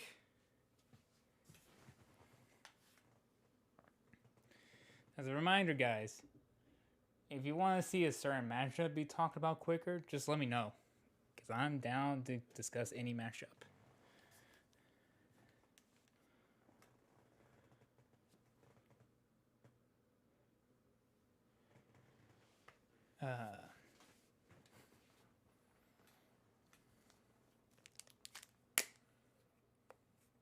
I hope you've been enjoying these explanations.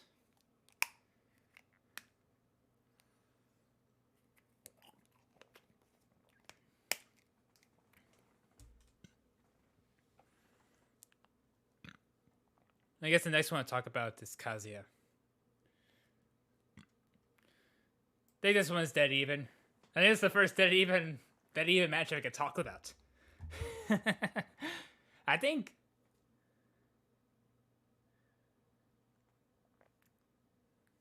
you know what's the funny thing? I kind of think as the game progresses, I think it might go here. But that's my take. But let's talk about why does Joker do fairly well, or at least one of the better characters against Kazuya. Simply put, is that when people talk about when Kazuya gets camped or like could just outrun and get away from him, there isn't like very fair. There isn't that many characters I would say could do it viably. Truthfully, Joker is one of the few ones for simple reasons. Gun chip damage, insanely good. Sometimes he has a bigger burst range than Kazuya. And he isn't very good at catching Joker in the air, especially when he's just like double jumping over him. And Kazuya has a hard commit to literally hit me. So Joker's one of the few ones that can not only just chip damage him, really not play the scramble game. And Kazuya's one of the best one of the best combo ways for base Joker to combo with. It's absolutely beautiful for him. He can just string wherever he wants. And base Joker just set up so much early combo strings that eventually, even when he gets to 100%, when Kazuya gets Rage Drive, Joker can just play the damage game. And then eventually it works for him. So it's very good. With all the positives I'm saying, why is it not here? Simply put, if you know the story of Kazuya Mishima, you probably know why. One tiny mistake is GG. GG. Yeah, down tilt is super huge. Speaking of down tilt, like there's a lot of moves like people talk about that being absurd for the right reasons. Down gun, absurd. Gun in general, also absurd. Back air, also absurd. Nair, also absurd. And the thing like people don't talk about is down angle forward tilt and down tilt specifically. Look how low profile this move is. Look at it. Yeah, Aha covers the in between between the crouch dash. So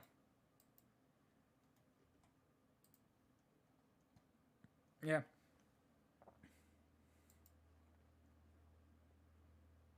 Yeah, Nair isn't that good against Kazuya because that if you try to force an aerial on Kazuya, that's when Kazuya can just find those scrambles and just destroy you. But it's good to Nair against Kazuya when he can't really retaliate. But if he can retaliate, it's pretty scary. What's up, Akuma?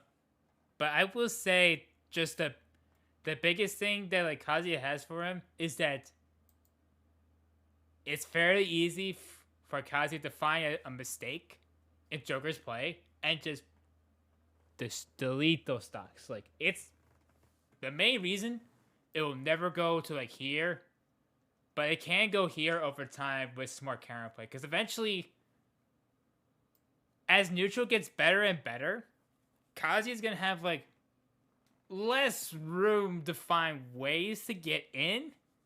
And while the advantage is going to be stronger, Joker's going to have more ways to stuff out neutral and also refine his punishes better. Third position where he can punish with confidence and not die as well. Oh, interesting. Very interesting. Yeah. But I think for right now, where the game state, I think it's a fairly good even matchup. Yeah. I kind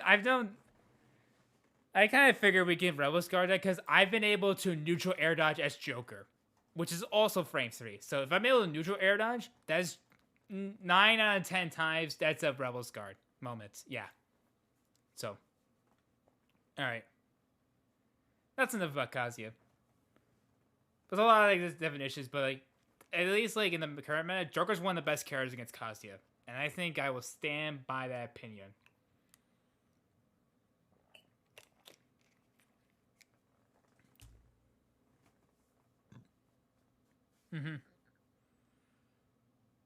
If we DIY, interesting. I'll keep that in mind. Ken. This one's +1. Like the Croys, as I mentioned about like where they drift, they can't go. They don't have ways to mix up their drift. Gotta go sleep for a night, try to sleep. It's all good, Gamble. There's gonna be more streams on the weekend as I continue for the grind for the Midwest Ultimate Invitational. So, if you want to help me out, I recommend clicking this. Try a game next Friday. We'll see. Because I might also go to a local one on Friday, so we'll see. So if you guys haven't used your free votes yet, I definitely would recommend that. And if you also be a spender,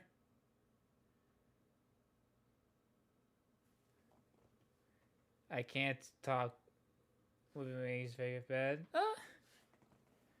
I can understand you, so we'll have to. Yeah. Yeah, you don't have to be Midwest. It could be anyone. I've gotten votes from people that are not in the Midwest. No cap.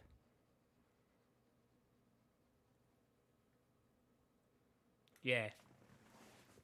Let's go, Gubby. Woo! Huge. I'll wait for you before I continue with the Ken argument.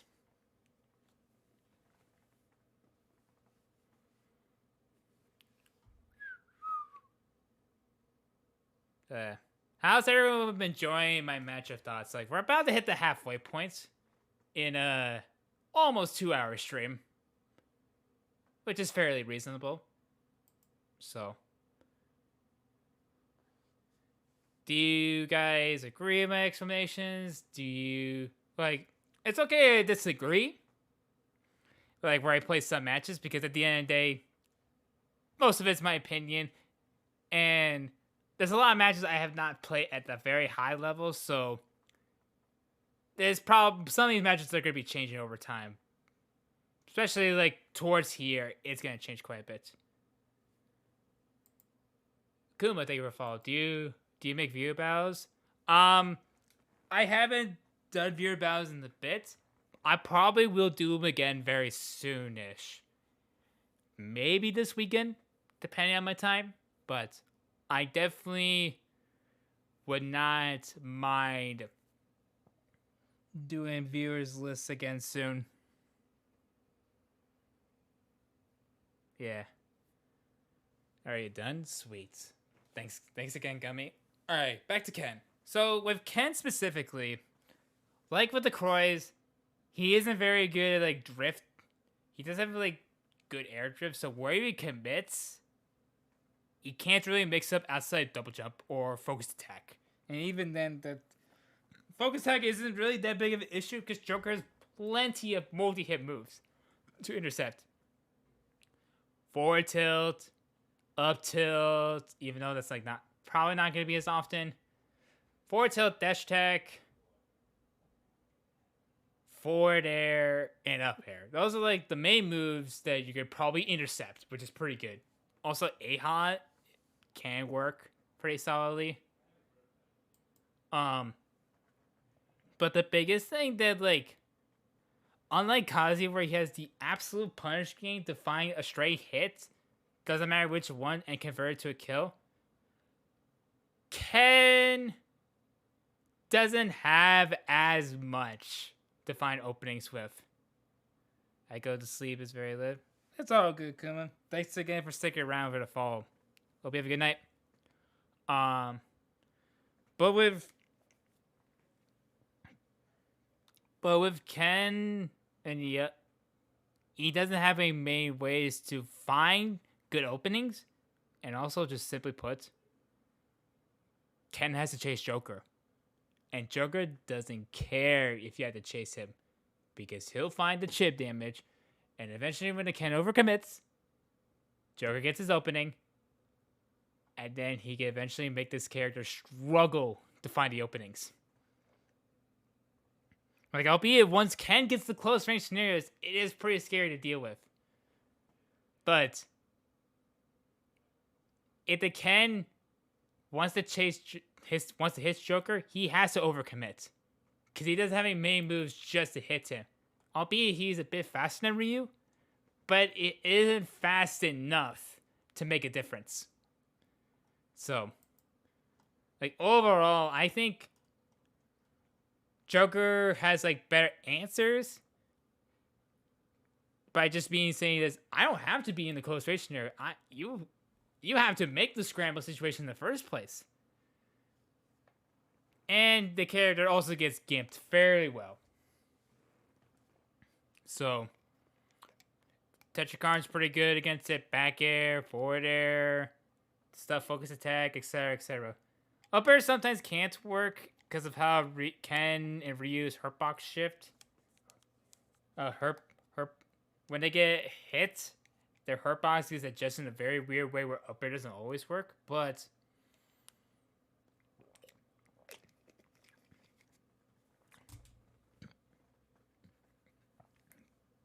the character doesn't have any much to neglect.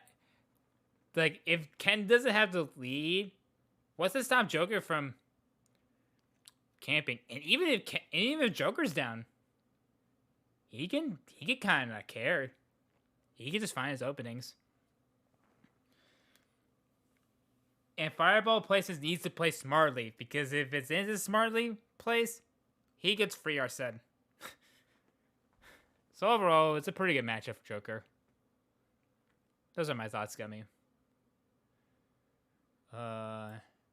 DDD +2. Similar argument to the other heavies. Pretty bad at landing. Gets combo pretty easily. Doesn't have great ways. I could see it being +3. But I do like DD's also pretty easy to farm Rebels or Farmer Sen because of Rebels Guard Gordo, and Gordo itself is honestly the biggest bane for DD's matchup. It's fairly easy. Suppress gun and then just have it be used against him so badly that it's just not fun. So overall, it's not fun for DD. He gets sometimes gets cheesed. Same with K-Rool. Also gets kind of cheesed this matchup. For similar reasons. Albeit, like, they do things a bit differently. Like, the only thing that's, like, really scary about DD, if DD puts you at the ledge, that actually could be a bit of a struggle. The K-Rool tech? What do you mean?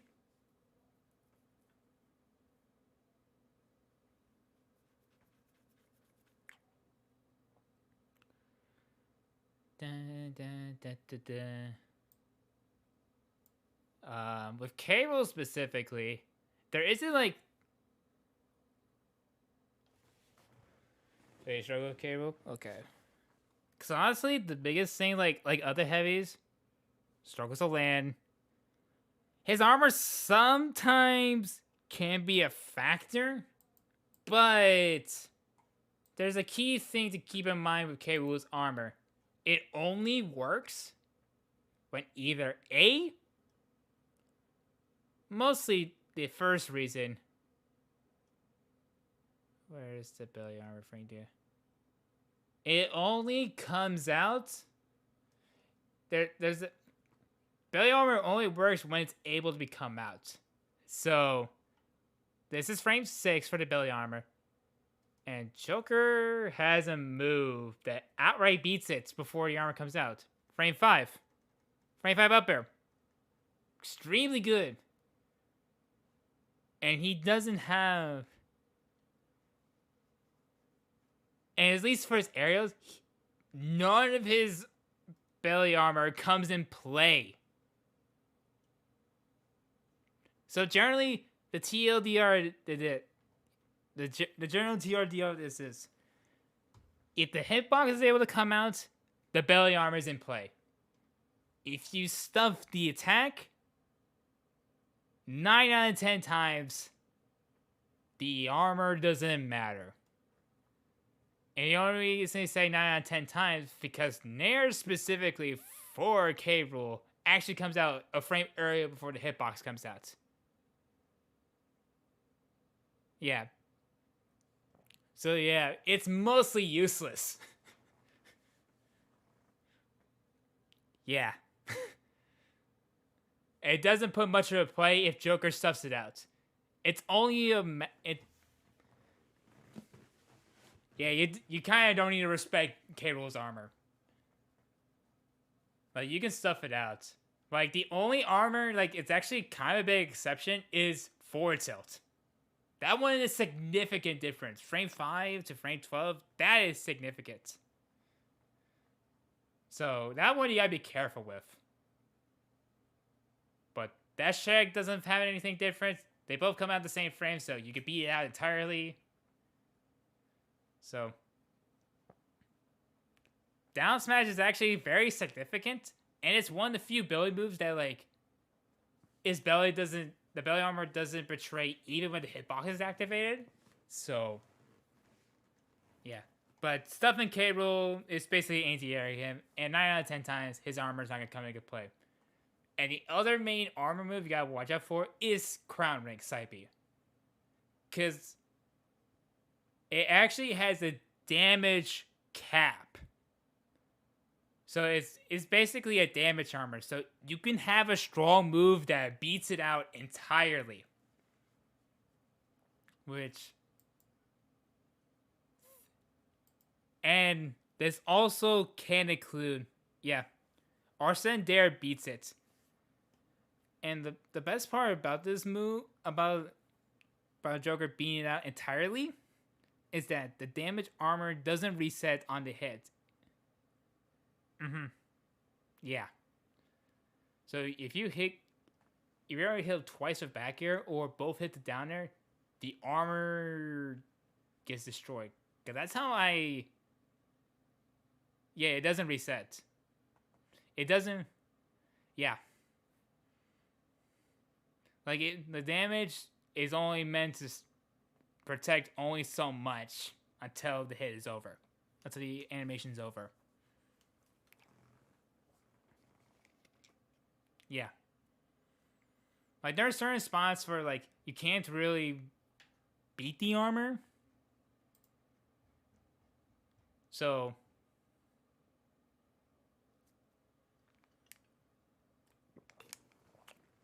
Because sometimes if your moves are stale, like Joker forward tilt Arsene doesn't completely beat this move, unfortunately. But if you do like... If he whips a crown ring, you can just also aerial it. Like twice. Like to landing back here to forward tilt, that will be out the armor entirely if you're close by. But also the other big reason... You can just dash shield if you see the crown ring animation, and then dash grab. Grabbing is super easy against this character. Because it's minus 26 on block. So if you shield close range, free grab. Free grab.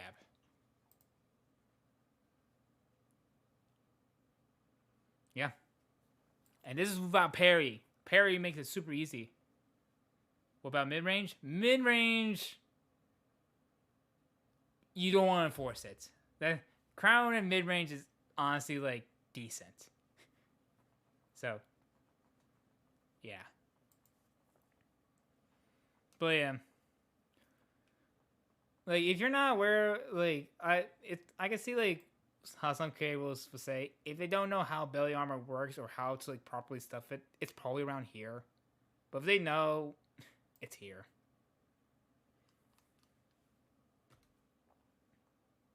Kirby. This one's kind of a simple one.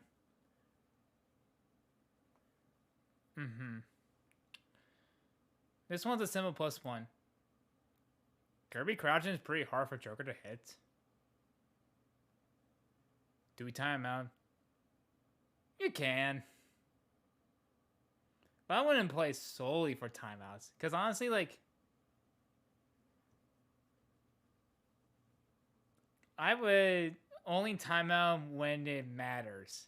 If timeout doesn't matter, I'll just take my time. And only think about timing people out when it actually starts mattering. But playing pass against Kirby is the best way. Do Pac-Man this? I got you. Pac-Man. Even.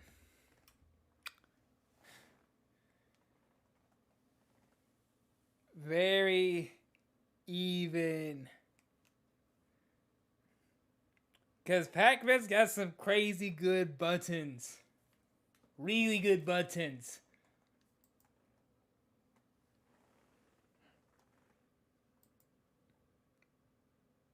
Fast frame data up close. Very strong S-Smash. Like, at least for starter, because there can last longer. All single-digit aerials. Pretty fast. Pretty fast moves. Neutral B is fairly unique with how it can start things up. Hydrant's also pretty good at just either forcing Joker to jump over or just get rid of Hydrant. So Pac-Man's got like a lot of ways to stall, if anything. And Joker can not really beat Pac-Man's buttons because of how fast they are. But there's several other aspects that, like, while it's very good, while Pac-Man has some amazing ways to make Joker's scramble situations a bit harder, there's a couple key aspects that makes it tough for Pac-Man. For one hand, it's kind of easy for a Joker just kind of like chill, if anything. If he plays passive, Pac-Man's buttons are not going to mean much if he can't close the gap. And Pac-Man can camp against this character. But here's the thing that, like, not people talk about. And this is actually, in my opinion, the most stupidest thing about Joker. It's not about the Arsene back airs he could just rob. It's not even just, like, gun itself. It's actually how Arsene builds. So put it bluntly, if Joker's losing, that's how you normally gain meter, by being hit or farming Rebel's card. But did you also know he gains meter very slowly, albeit, by simply existing? By simply existing. So if he's winning, Arsene's gonna come sooner. And if he's losing, Arsene's gonna come even faster. And Arsene makes the matchup. Like, when Joker has Arsene, that's when things come from fun to Pac-Man to not fun. Because that's when Arsene beats out all of his range. And if Pac-Man carelessly throws projectiles, he can also farm with Rebel Scar pretty quickly. Got a match before Gon and Arsene without getting hit. Yeah, that sounds about right. Because that is... like, because the matchup, like, if played passively, it's going to be a long match. And that's where Joker benefits. He just gained Arsene by simply existing. But, like, outside of that, like, Pac-Man's got pretty good ways to burn Arsene, if anything. Like, make it difficult to catch him. His recovery can be scoreable thanks to Tetrakarn. He also has a couple unique ways to get off the ledge. Do you feel like it's the first stock matchup? Not really. Because of Arsene in general. Like Pac-Man can have a huge lead, but if I get a right Arsene interaction, it's even.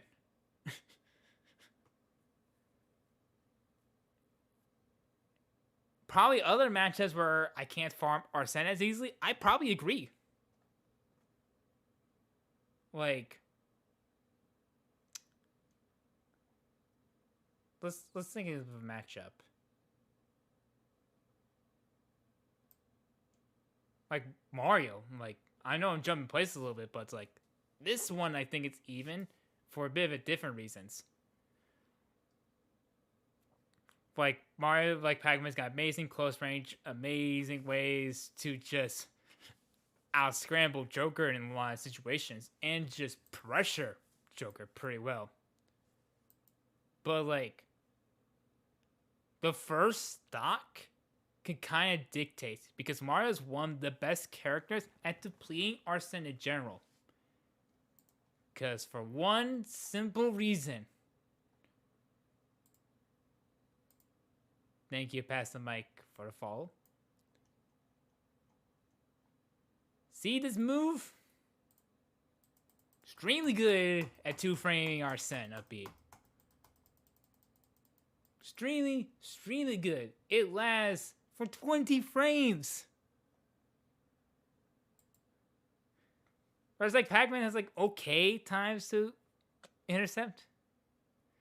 To intercept Arsene of B. This one is definitely more first stock matchup.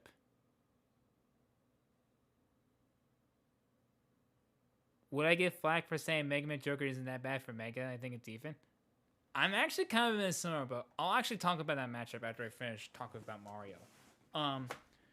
So with Mario, excellent ways of playing Arsene, fairly good of just like playing a simple game plan of just making it difficult for Joker to find the right approaches in.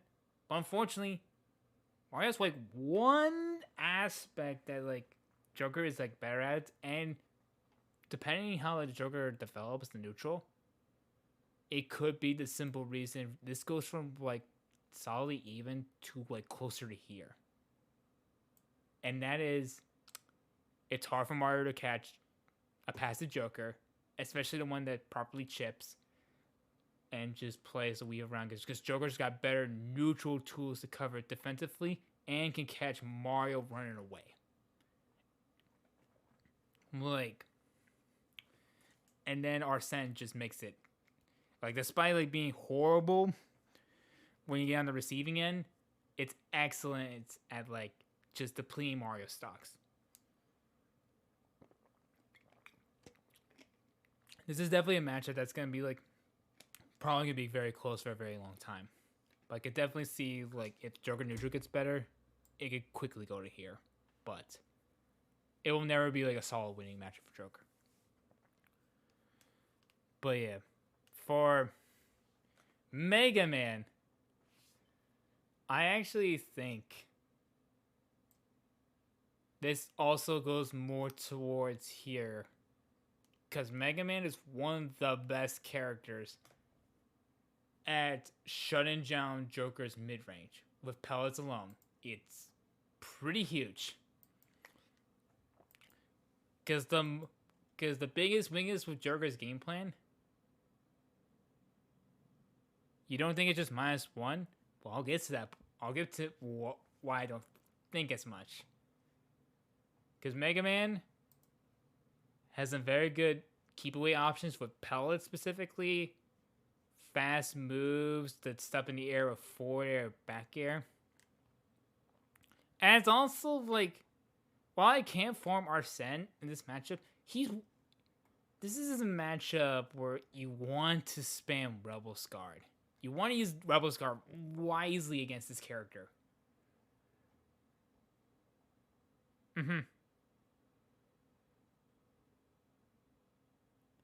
Yeah. Exactly. And this is where like partly like Mega Man's got very excellent ways to stuff Joker's mid range, but he isn't great at when Joker gets close in his range. Like, a preemptive leaf shield is probably the best you got. Everything else, he doesn't have any strong answers to. Like, he could up smash, but isn't like that great. Down tilt can be good. Up tilt's fairly risky. And dash tag is like mediocre.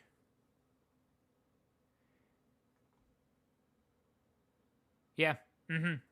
I seen that. Yeah, it's part of the reason like farming Arsene this matchup is a little trickier, because a lot of his obvious projectiles like that could be easily farmed for Roscar, like forward smash, is only gonna be like at the ledge at best. So it's pretty hard to find those spots because Mega Man doesn't need a 4 stats. How you punish Leaf Shield? It depends how Mega Man wants to use Leaf Shield. Because simply put, if they do the animation where they could just like run, like, how do I describe it? If they don't do the animation where they drift in one area and then do like I think like a B reverse for the second part, that he could just drift away, it's pretty hard for Joker to react to when you can shield drop and catch him. But if the Mega Man decides to be like, I'm just gonna leaf shield up your face, it's pretty easy grab or wherever you want, really, because it doesn't specifically say how much. But you can respect, you kind of have to respect it, but the biggest thing it loses out is just like, he's away, and depending how away he is, he may not have enough space to do his usual mid-range stuff. And all Joker needs to do is close in the gap where he can't just shoot pellets. It's definitely a matchup like of understanding mid-range and how pellets work, because the more you understand it, the easier it is to abuse Mega Man. Because after that, he kind of gets screwed over in the combo scenarios. He gets edge guard fairly well and just can sometimes struggle. So that's how I would think with Mega Man. Also, KYCU key. I don't know how to pronounce it. Thank you for the follow. Thank you for the follow. So, Link. This one's a +1. It's kind of like Link's got a bit of slow moves in general, and most of his boomerang is pretty easy to get like Arsene, especially if it's like a far away distance. Because Link is also a fairly slow character. But he also got some weird moves that he can just anti-air you. Like, up tilt's pretty solid. Forward tail is big, but it's also Down tilt's like he's got some moves with space against Joker. But he kind of is big. I think it's even though, because Joker is pretty fast and get his face combo well, and yeah, he can edge guard well in 2-frame. Yeah, that's where I would say if like it's like around even. I can see the argument. I wouldn't disagree if one person thinks it's even or thinks Mega Man beats it. Like, I'm okay with either or. I definitely at least think like I don't think Joker beats Mega Man. Like threatening Joker's mid-range is like not many characters can realistically do, because there's a lot of characters that can threaten it but can't really consistently stop it to the point where he can't abuse his Joker's normal strength as usual. This is kind of like a character that I could talk about like with my philosophy. Link can make Joker's mid-range pretty annoying, but he can't do it not only safely, but also just like he can't also stop my movement consistently.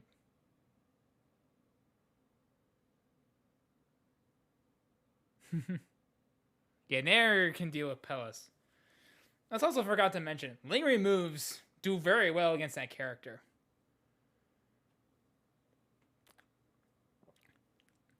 I definitely can see why Leo would go Aegis in that matchup.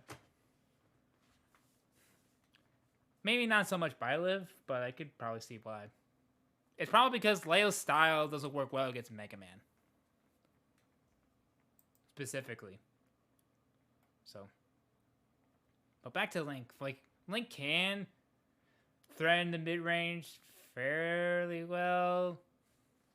But the biggest thing is, like, a lot of slow moves and kind of plays a commitment game.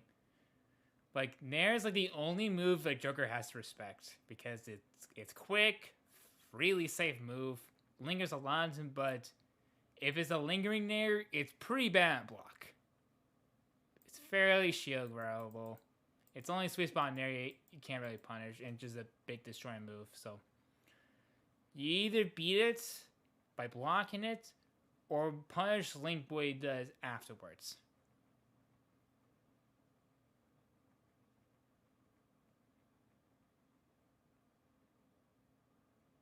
Yeah, I would agree. I would agree with you just doing really well against that character.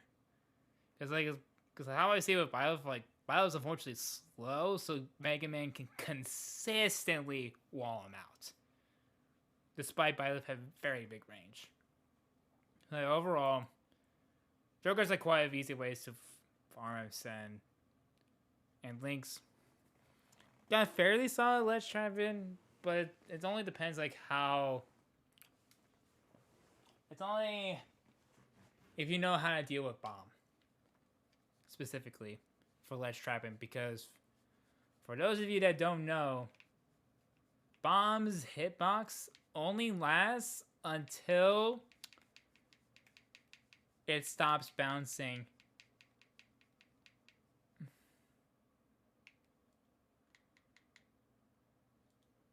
Let me pull it.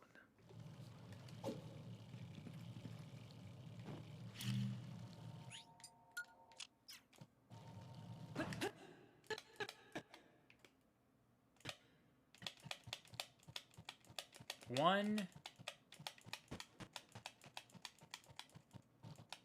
Yeah, I want to say it's 3 to 4 bounces. 2, 3, 4.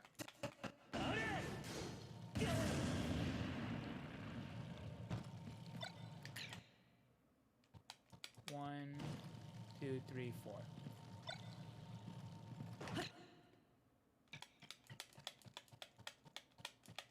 One. Yeah.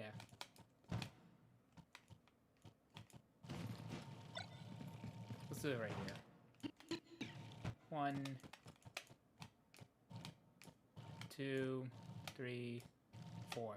After the 4th bounce, the hitbox is gone. So it gets a little scarier when he just does it right here. But outside of that, you could just kind of wait for a little bit, because once the bounce is gone, you can do whatever ledge option you want for neutral get out, because this normally shuts off neutral get out for a very long time. But if you make the Link wait, the Link can't really do much, because all of his other ledge trap command options are fairly slow. Like forward tilt at 2 frame, but it's frame 15, so it's pretty slow. And down tilt can, but depends on the character. I don't think like it can hit every ledge check. Also, fun fact: one thing Mega Man has against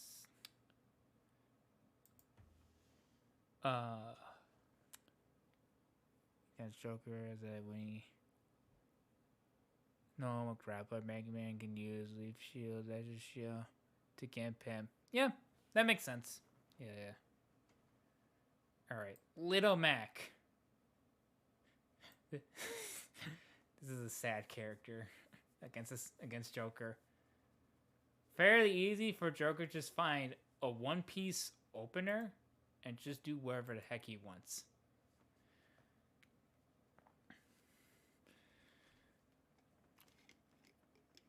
It's a bit of like the best way to describe with Little Mac.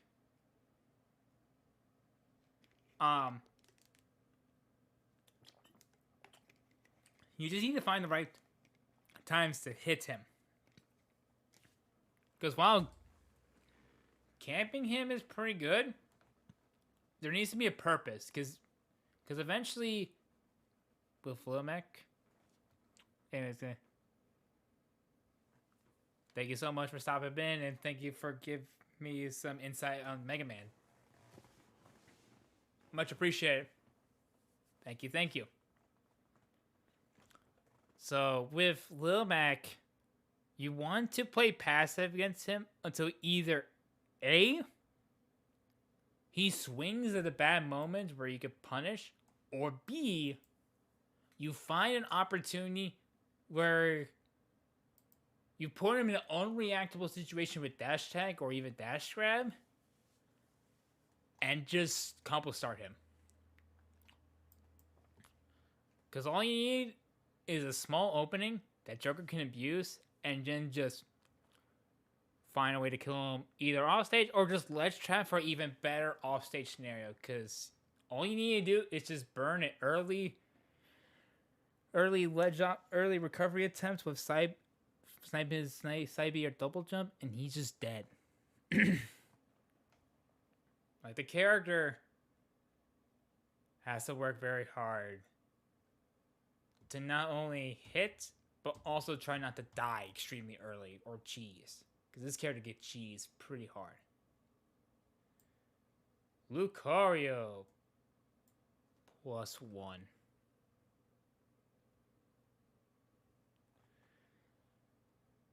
This one is a bit of... Lucario exists, I guess. But that's not necessarily true. Because I play with this matchup of Armadillo quite a bit. And the best way to describe it is that you play passive against Joker. This is going to be a kind of common theme against a lot of good Joker matchup. Is that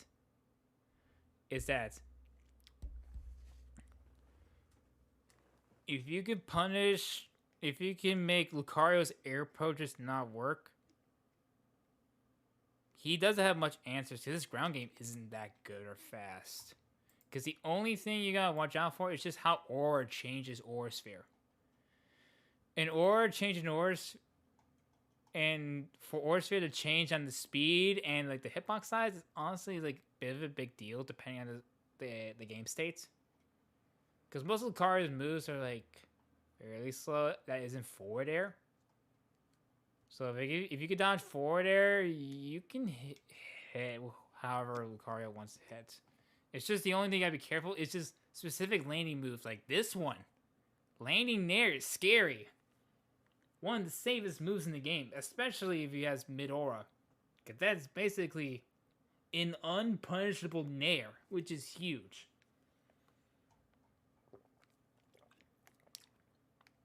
And like the only quick burst range option you gotta look out for is dash attack.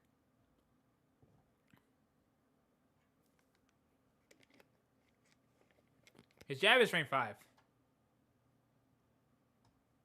His jab is frame 5. Yeah. Yeah, they buffed it a little bit. But like, part of the reason like it's a bit harder to describe Lucario because he's a character that's like kind of like does like the same thing as every else. It's just makes movement or sphere, find openings depending on how the opponent approaches, and just take advantage of whenever aura comes into play. Or use your aerial mobility to kind of like overwhelm them. But unfortunately, it's not like strong enough for Lucario to overwhelm Joker. Like overall, it's like a solid winning match for Joker. Lucas, also +1. It's pretty easy for Joker to just not only chip damage, you can find ways to chip damage him, outspace him, but also like doesn't have to care about the close range buttons too much, because they are scary, especially with the aerial ones if they're up close and like specifically down tilt. But he doesn't have the range to like really make Joker's life hard. Like Lucas's zoning can be pretty hard to react to, especially like with how quick like on release PK Fire is, and it requires kind of a bit of a bold read to do it. So, and thanks to Lucas having a telegram, he can be hard to gimp depending on the spots. But if he doesn't, you could potentially just kill him and just make him not recover, even with as long as his up B. But it requires a lot of smart play, because if you carelessly try to edgeguard him, he can reversal you. And it's pretty scary if Lucas can reversal you, because you could die at 0 sometimes, even with tether. So overall, and the biggest thing like Joker just do, you can just play the ledge game and just win. Just win a neutral interaction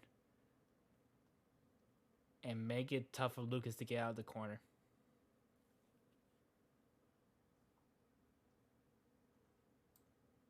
Lucina.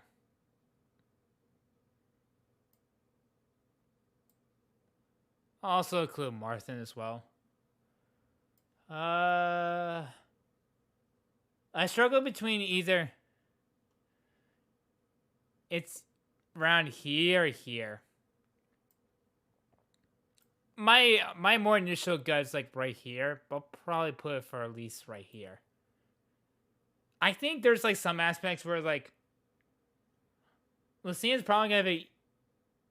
You probably know what we're expecting like with Lucina's damage output, but there's some times where because of how Marv can set things up for with his sour spots and tippers, I actually kind of think as long as Marv doesn't reach arthritis, Marv does a better job in this matchup than Lucina does. Like, no cap. So, but outside of those, how they both rack up damage in situations, the biggest thing they both struggle like fairly similarly is that they struggle to get Joker to they struggle to give a reason for Joker to commit outside of their range. Because they have a good sword range, but isn't big enough to threaten his initial dash, which is huge. So Joker can just basically exist outside of this Pokeball range and just not care. So,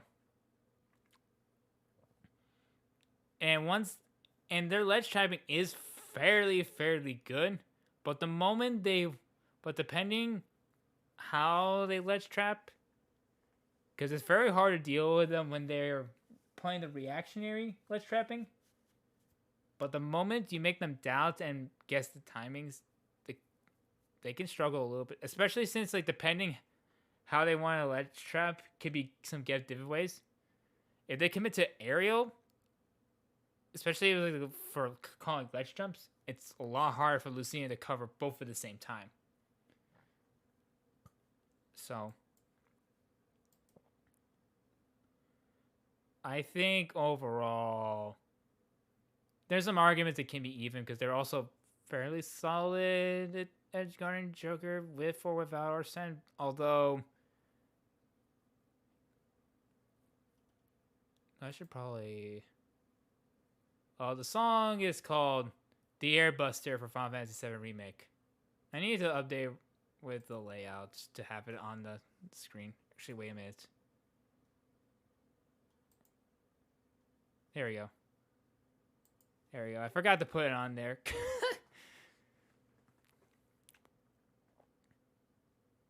So, yeah. That's my thoughts with this matchup. Now we get to Luigi in this matchup. Tragic. This matchup kind of sucks. It's a bit of like how Doc struggles. Very slow mobility, especially in the air. Not so much on the ground. Like he got a decent run speed, and fairly quick moves to anti-air Joker. And because of how he lingers in the air, he can kind of react to where Joker can run, but aside from and Luigi's combo game when he gets a hit is pretty scary, like a potential zero death or just a lot of damage that can eat up, and it's a fairly solid Shivan Tether. But then the biggest thing Luigi struggles with is struggles to catch Joker, gets ledge trapped, struggles to land. Because one thing that Luigi's down B, excuse me, is pretty good as like a mix-up of just landing, because it's got because it's frame 1 invincibility in the air. But the biggest thing, yep, as you mentioned earlier, up air beats this move entirely through his multi-hits before the hitbox comes out. Because of the re-hit rate, or just, yeah, either for the re-hit rate, like, this is the air one, this is the air, yeah. Because look at, this is where it's green right now. Like, after it's green, because, like, Joker's up there, because they've used it at the right time.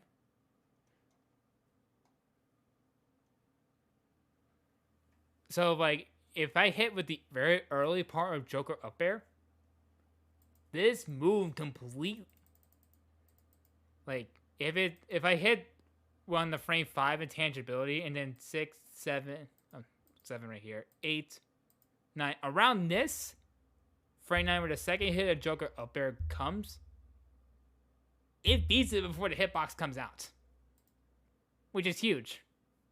And it doesn't need to be the first hit or the beginning of the move. It just could be any time in between, as long as the move is placed at the very least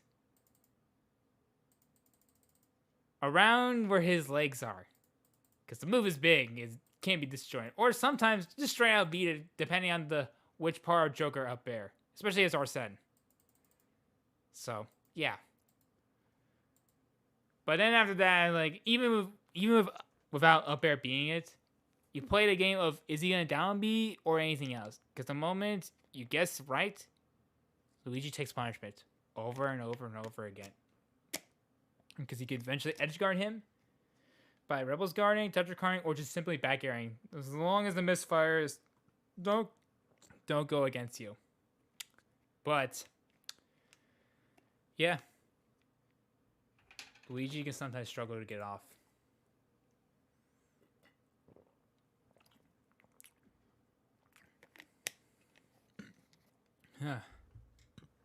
Mennonite.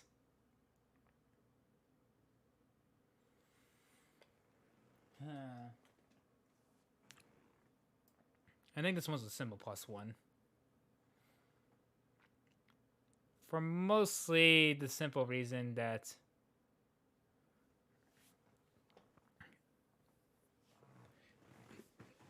nah, I think it might be even. I definitely don't think it's losing for Joker. Because while Mennonite is one of the better characters at Gimp and Joker, very awkward neutral because of the way he's played. But he's also fairly linear. Because he isn't, because he's decent, he's like solid ground speed. But he doesn't have a lot of ideal buttons in situations. Because especially if Joker's like running around in the air, how's Mennonite gonna catch him? 3 hours? Yeah, we this is what happens when I talk about matchups a lot. What's up, Madison? So, like, Mennonite's got some weird buttons that are like not ideal to deal with Joker, that just double jumping around him. Because Mennonite has a hard commit around him. So it creates some weird scenarios. But like, once you guess the right scenario, you can kind of ledge trap him. You can also even make his neutral approaches hard, because the only thing I will look out for is 3 things: an aerial approach, dash tag, or dash grab. Those are the only things that Mennonite can really approach with. So, and they're all close range buttons. Down B's kind of a gimmick. I'm gonna be bluntly honest with you.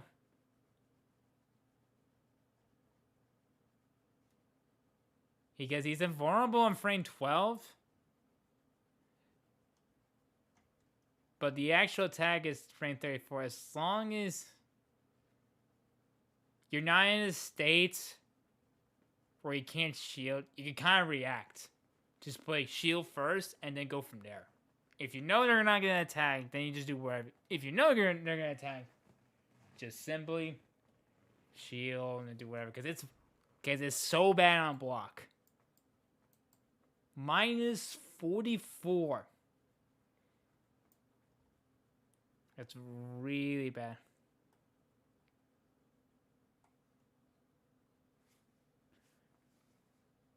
Feels faster than it seems. It's probably because you're not used to it. So, yeah. Mewtwo's a +1. I don't have much to say about Mewtwo.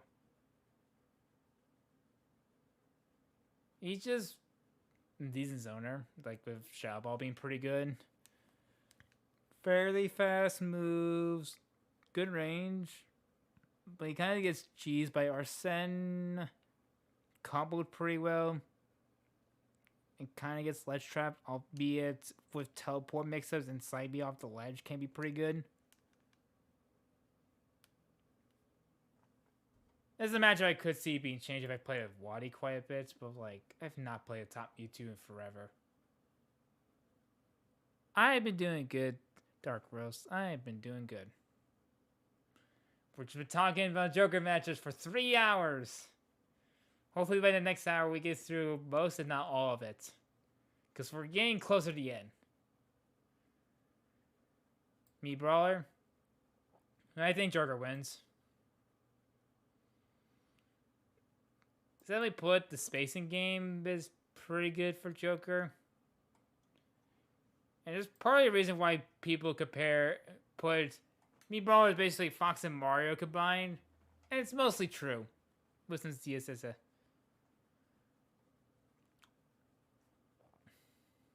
Because Me Brawler is like got some very awkward stats for his fast fall and drift speed. I know Inkling is considered to do well against Joker, bro. What's the reason behind it? It's simply because he's the hardest. Inkling's the hardest character to hit on the ground. But once Inkling is out on the ground, she's one of the easier characters for Joker to hit. So it's not that huge. But, yeah. With Me Brawler,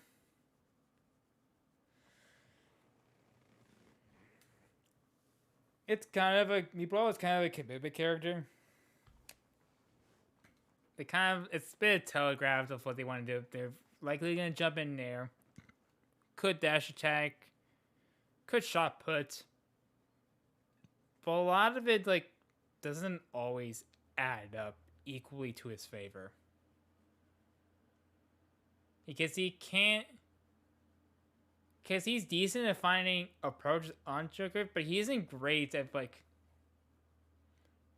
if a situation doesn't go for his favor, he can't always reversal. He always has to outplay in a way where it's like if he gets his interaction right, he does well. If not, it doesn't always go well for him. But because of like he can just chase Joker with the ZSS down B, what's the move called? Feint jump, but it's very bad at block. Minus 27 is pretty big. So if the kick is successful, then yeah, he caught me. But if the kick is missed or whiffed, yep, exactly. Minus 27 as fast as shield, which is Joker's strongest punish. So yeah, I think Me Brawler is like a solid +1. Just like Me Brawler can get early kills with the up B, helicopter up B, but outside of that, it's like Me Gunner. Yeah, I think we also mess up Gunner as well. Fair amount of ways to farm Arsene. Can give him the recovery. And just make Me Gunner zoning pretty annoying to consistently work for him. But Meat Gunner's got Smash 4 Clown Nair. That can be hard for a joke. That can be hard for a Joker to deal with. Like, covers so much around them. It's so good.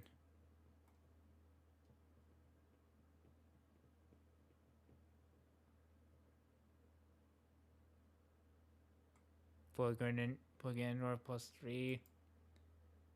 I hope thing it.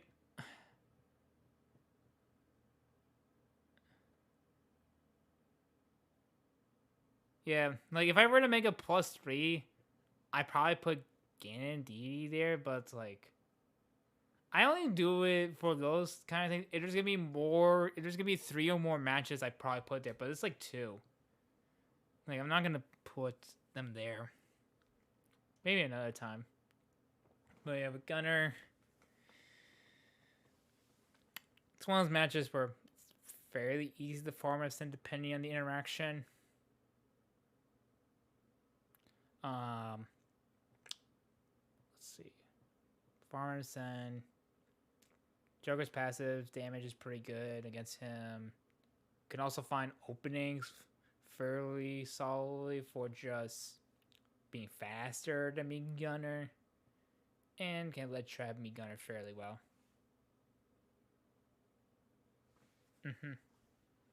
So yeah, overall, Meat Gunner, that's okay. Yeah, Gun just hits Gordo and just reflects it. It's pretty sad. Now, me Swordfire I put +2. Fairly straightforward character. Also fairly easy to farm Arsene from Tornado Chakram, depending how they commit to it. Can be gimped pretty well. But also, me Swordfire struggles to make openings against this character. So, overall, fairly solid matchup for Joker. Min Min! This is one of the big talks of matchups.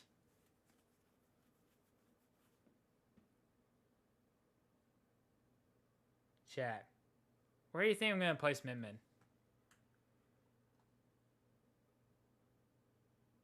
Because I already know where I'm going to place them.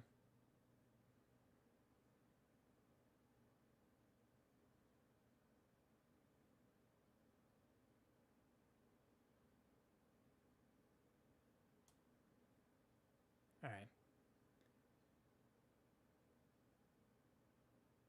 It's even and worse, but I also think Joker could win. The most annoying thing for Joker to deal with is that Min Min's range is just gigantic. Extremely gigantic for any character to exist. So, it's extremely, extremely big. Like, imagine covering half PS2. It's pretty big.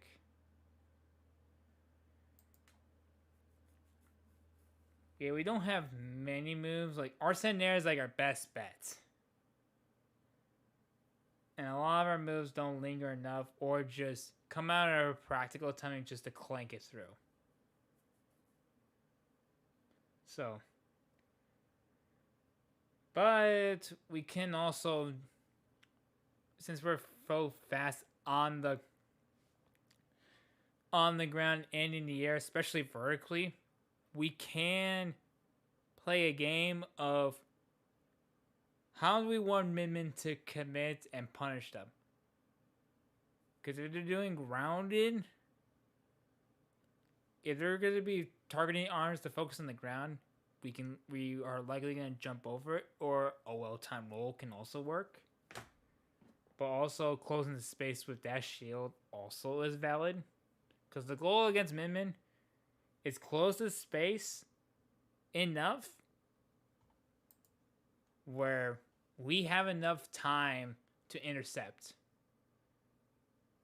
Because all of Min Min's like big arms all start in frame 14. Yeah. So this also applies to the aerials as well. He only talks about an air record. So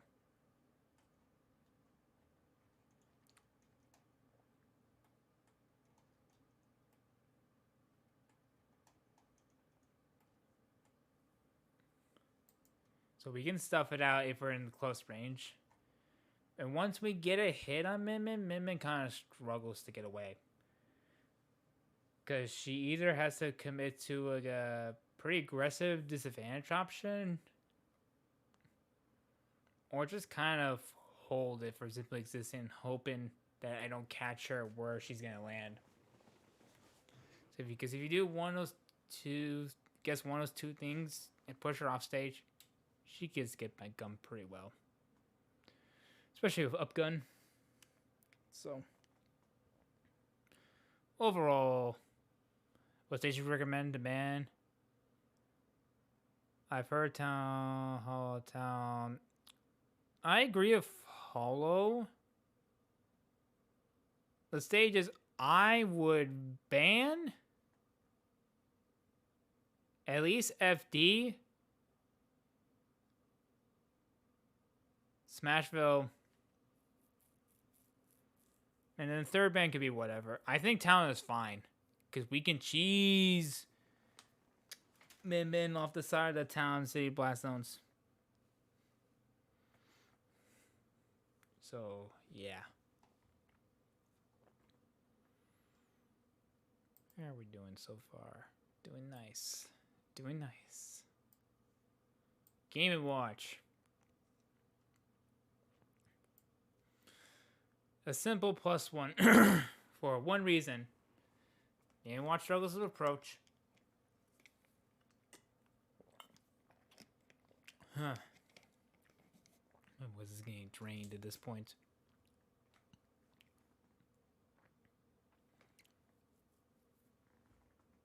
Where's Joker on the tier list? So this is gonna be like a simple thing I'm gonna talk about Joker. I think Joker has always the potential to either be the best character in the game, or at worst, top 5.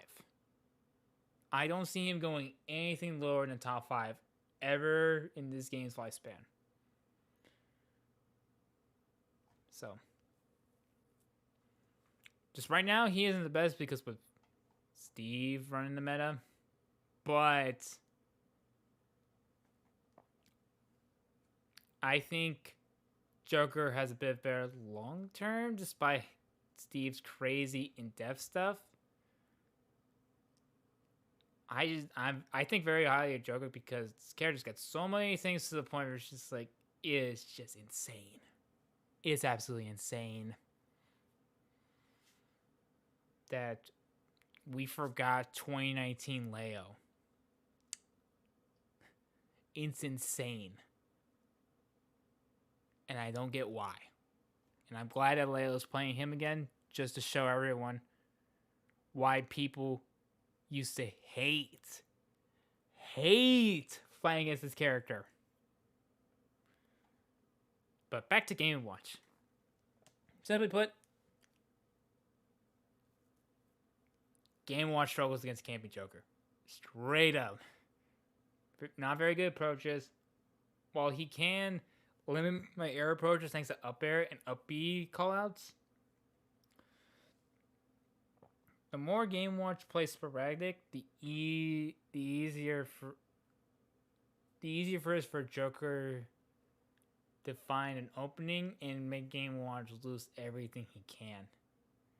Because all Game & Watch can do is make my movements less likely to get away from him. So if it's a spate, if I'm in the corner, like right here, and Game & Watch is here, I don't have like many ways to get around him. And that's where Game & Watch wants to do. But if I have all this open space, Game & Watch just comes to me. And Joker is completely okay with that. 1, 2, 3, 4, 5. Jesus, I guess so many more to go. I'm gonna try to speed this up a little bit and only get to the matchups I probably know about. Ness is a simple +1. You could kind of just weave around what Ness can do. Just the only thing you gotta be very careful with is Ness's close range hitbox game. Might want to finish another stream. I kind of don't want to, because at least I want to kind of get this done and get this out there, if anything.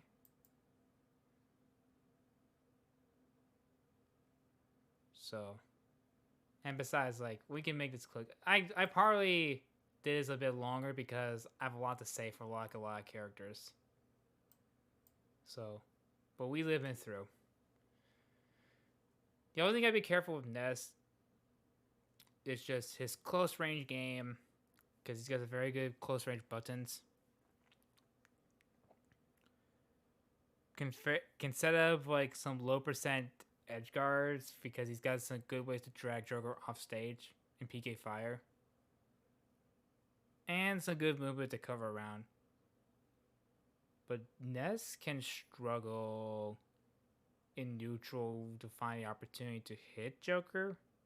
And Joker could kind of do the same thing to just drag him off stage and then eventually just make him struggle at the ledge. Gun's pretty good against him. He can sometimes weave around Ness's double jump game to catch Joker in the air. But as long as you play as the slow 1-2 until you find an opening where Ness is stuck in a movement where he does down B and then has to commit to something else. If you catch that, you can just catch consistent money off of it. Alright guys, I'm going to use the bathroom quickly and then we'll continue more, so don't go anywhere. Oh.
am back. I'm back. Did you miss me, chat? Let me know.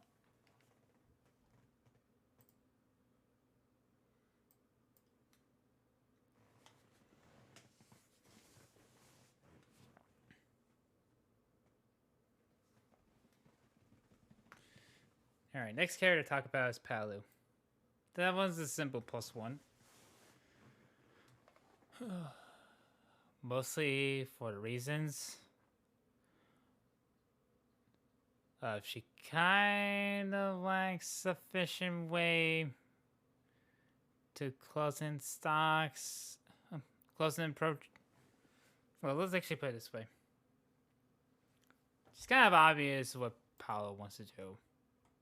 She could jump in there, just check, which is also pretty good. Stuff out with back air. All of them are fairly solid. But Paolo's got a couple blind spots. Specifically back air. It's only good when the shield is right here in the head. But if Joker is like under it, up air is, drag down up air is amazing at beating that. And also just playing the game of just Paolo catch Joker, which isn't easy to do. And not only that, dash tech is pretty big commitment, especially if blocked. Can't do much. And Foyer is fairly safe poke. And it's fast. Well, not as fast as back air, but you get the point. So, overall, Paolo's kind of like a simple character. You kind of know what she wants. She wants to close space. She wants to hit you. And then put herself in situations where her back air dash shot just can beat out all of her aggressive options and just win off of it. Which isn't bad. Isn't a bad thing. It's actually a solid thing for Paolo to do. But she's kind of like a very straightforward character. And she's very susceptible to gun shipping and all the other stuff in betweens.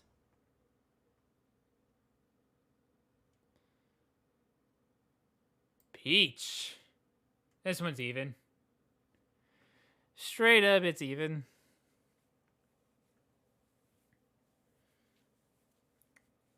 Peach can punish Joker for a mistake pretty well, like Kazuya.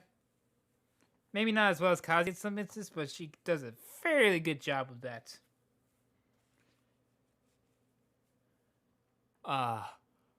Turnips can be pretty annoying, especially if she's getting some fairly good RG. And she also has some fairly good fast buttons. That's pretty hard to deal with, especially flow canceling well. She overall has a lot of great fast moves that can just deal with Joker's space. I will say, like, the biggest thing that kind of hurts Peach a little bit is that Joker is also gonna still find ways to just not be in like Peach's float mid-range where she shines in. And specifically finding chip damage game, which is pretty huge. That's like one of the few things that Joker has over Peach. Despite like better punish game on average. Joker could chip damage and just make it pretty hard for Peach to get around it. And can eventually find the right approaches. But it's fairly even, because they both destroy each other whenever they get the openings. This Joker can suffocate for Peach existing. They can't find a way to close the gap. Or Peach, she gets the opening and then just go to town on Joker. And now with Pichu, this one is a fairly interesting one. Because I think Pichu loses. Pichu can't beat Joker. It's just The biggest thing that is like, because I'm also gonna be comparing with Pikachu, and Pikachu is also down here. That the biggest difference between how these two play, because they both can cheese Joker fairly well. They both have good ways to just extend advantage in different ways. Like Pikachu gets amazing back air stars, like a drag it Joker off stage and just gimp Joker. Or with Pichu, very good long damage streak that could just outright just kill you. The biggest change how they're played is that Pikachu has quick attack, which is a much bigger range to threaten Joker's mid range specifically. So it's pretty hard for Joker to react to it because quick attack specifically is frame 15. Not the most fastest, but given how small he is and how he can duck under it, it's pretty significant. Pichu doesn't have that. It's partly the reason why Pichu's not here. Is that Pichu's basically a normal character that Joker can still hit and can't use quick attack as a mix-up. So, yeah.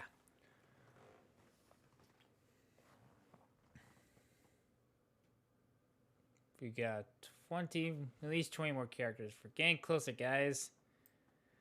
Plant. A simple +1. Plant can be very scary with ledge.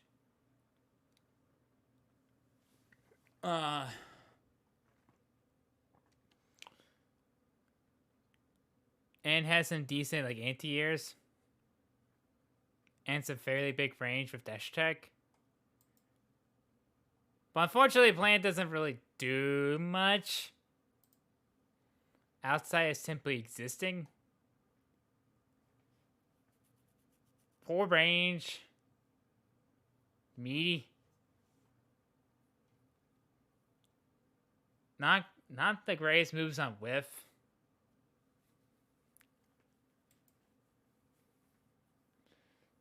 And he kind of struggles to make big openings. I wouldn't be surprised if I play this matchup more. It'd probably be here. I'm probably going to play it here just because I don't play it often. Now with Pitt, also a matchup I don't get to play too often, is that I think with Pitt specifically, is that he's kind of like a bit of an honest... How do I describe it? He's a bit of a straightforward character, like Palu. Got lots of ways to set things up, but Pitt is a very punishing character when things don't go your way. Because Pitt can struggle to land, albeit with down B or Risen mix-up. I have fought the Buzz Pitt before, and we've went even many times. He's just the better player. Spoiler alerts. So, and we like both agree like Joker just solidly wins. Because the only thing that Pitt's fairly good in is just like he's got some solid burst range to spread Joker with. But it's like you're not getting hit. You get hit once, and you're not taking like too much percent unless it's like a specific like down throw string that re-goes in there, etc. But it's just a lot of like small punishes, kind of like Ike's, where he gets a lot of 1-2 punishes. Pet's kind of like that, or can do more, but it's like around similar percent how they would make.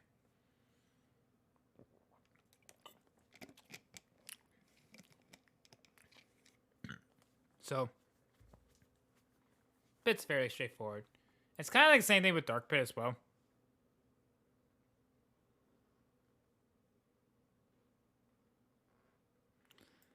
Excited to see where you put PT. I struggle to not take 70. That's sometimes for the squirrel life. So, Pokemon trainer. So, initially, for a long while, I used to think this matchup was like more dead evenish.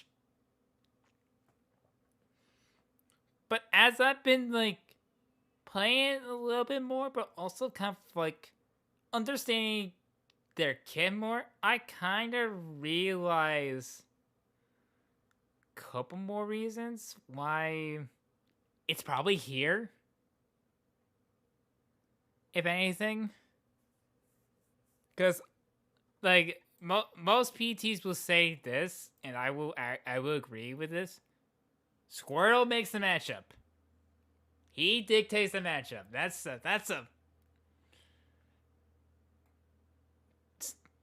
like the easiest statement you can make about this matchup. Squirtle. If there's any reason why the matchup could be hard, it's Squirtle. Very small character. Fairly good buttons against him to pressure him, and very good combo routes. But as I come to realize that fact, I then realize what other Squirtle's weaknesses were, and unfortunately, this is where Ivysaur and Charizard also suffer. The moment they get hit, they get stuck in the Joker vortex, where Joker can just do whatever he wants. Albeit Squirtle's one of the harder characters to combo, because he's got that delicious frame to air dodge. So, he gets a little bit of a pass in certain spots because he doesn't have to rely on down B for frame 1 swaps. And even then, like, you can bait that out depending on the circumstance. But the biggest thing that's like with Swirl is that he may seem fast. He's fast with his moves, but he isn't that fast on the ground or in the air. To simply put, yeah, frame 2's air dodge is huge. Because if you look at Squirtle's dash,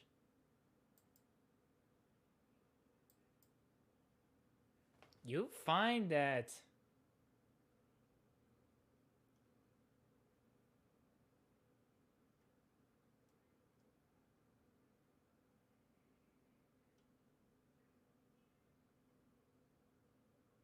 where's Squirtle?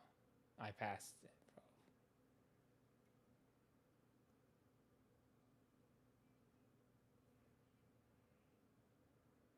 Dekong is, yeah. So Squirtle has the same run speed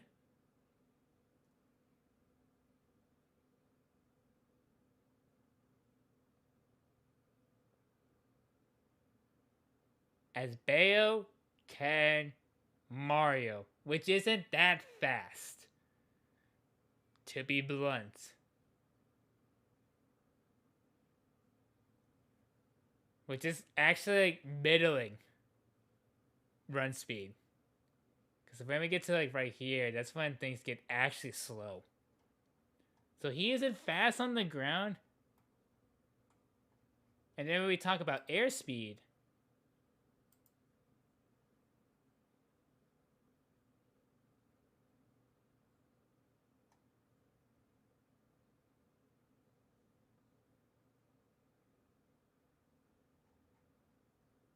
where's Squirtle?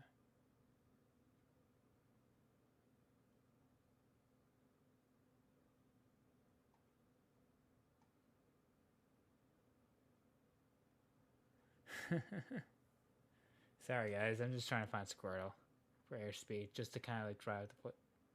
I saw it. There it is.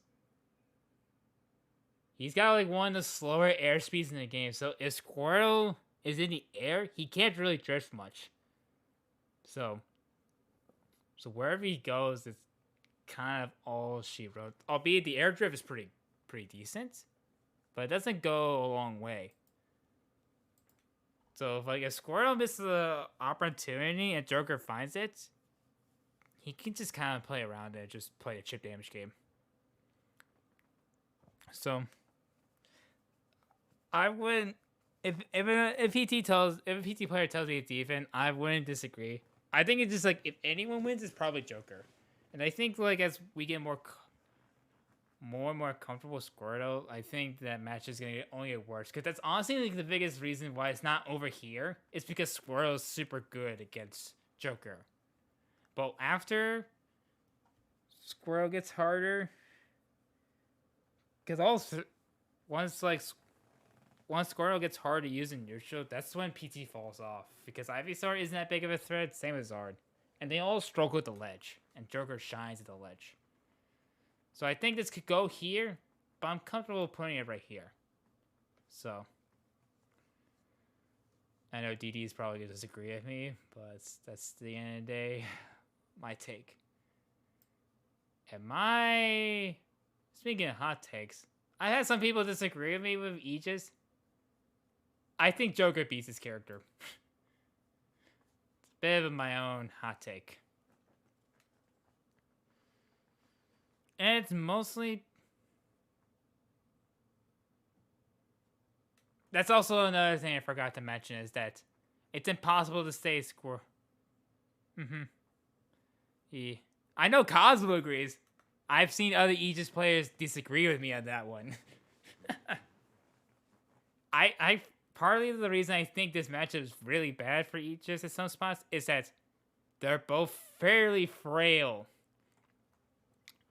when Joker gets the opening, because albeit Mithra's one of the few carries that can contest Joker's burst range, it doesn't do enough when Mithra loses the interaction. Because not only Joker's dash attack is pretty big that can catch Mithra dash backing, but also that if she commits to a move that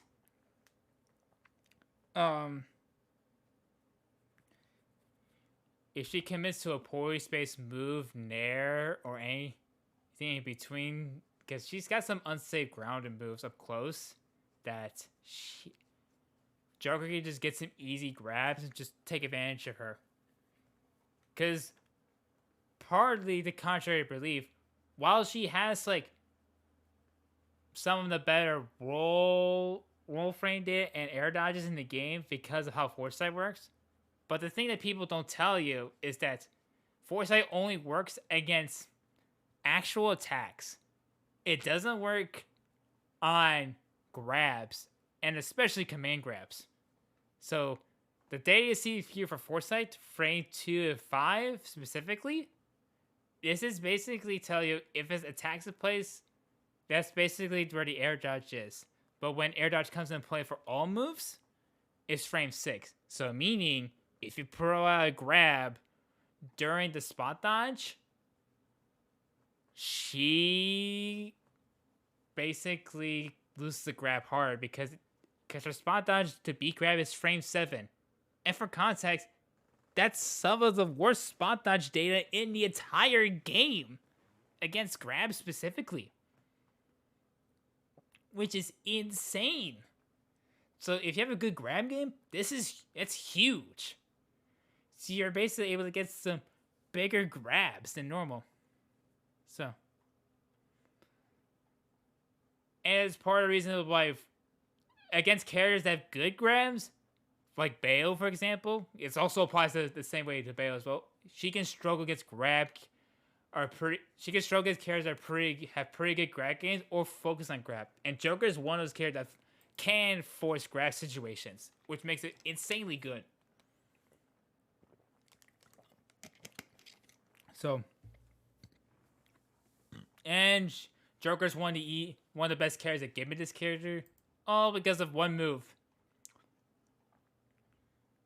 Gun, baby. Woo! Pew, pew, pew, pew, pew. And the best part is that you don't need to outright kill with this move. At least against Mithra, all you need to do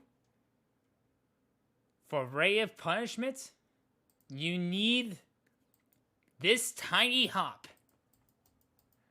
All you need to do is force this tiny hop. Because once that tiny hop comes into play, she can't snap to the ledge until his attack animation is over. Which means you can hit with whatever aerial you want. I like to do down air, but forward air or back air even can also work. Or even like forward tilt if she like completely overshoots. So, but if you get that hit with down air like I usually do, she's generally forced to side B and you hit that again because the hitbox is only in front of her. Like, actually, there's a separate gift.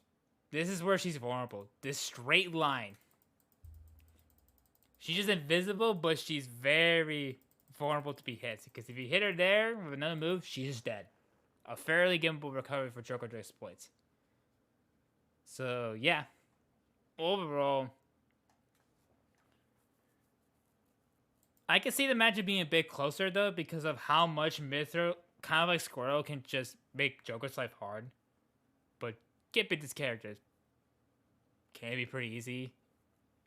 And speaking of characters that can get gimped pretty easily, Richter. Similar reason to why Aegis can struggle to matchup, except Richter is on like a harder scale where he's got slower moves, slower mobility, projectiles that can be easily farmed for Joker. So he just creates ways to get options. Yeah, Joker also has ridiculous parry options.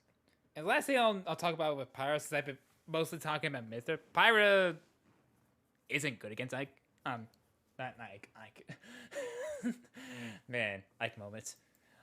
She isn't good at dealing with Joker. Like, if you thought Ike struggles with, Pyra probably struggles as hard. Like, if I were to separate, Myther probably like right here, specifically, and Pyra goes right here because slow aerials, slow mobility, only side B is really the only thing you gotta worry about. But everything else, like if she's in the air, you could potentially anti-air her pretty easily. And if she's on the ground, as long as you're careful how she swings, you can just out-frame her and just make a struggle to get back on, have any control on stage. But back to Richter. Richter specifically just doesn't have like a lot of ideal moves against Joker. Simply put. Like, if only this move angled, this would have been a lot helpful for this character.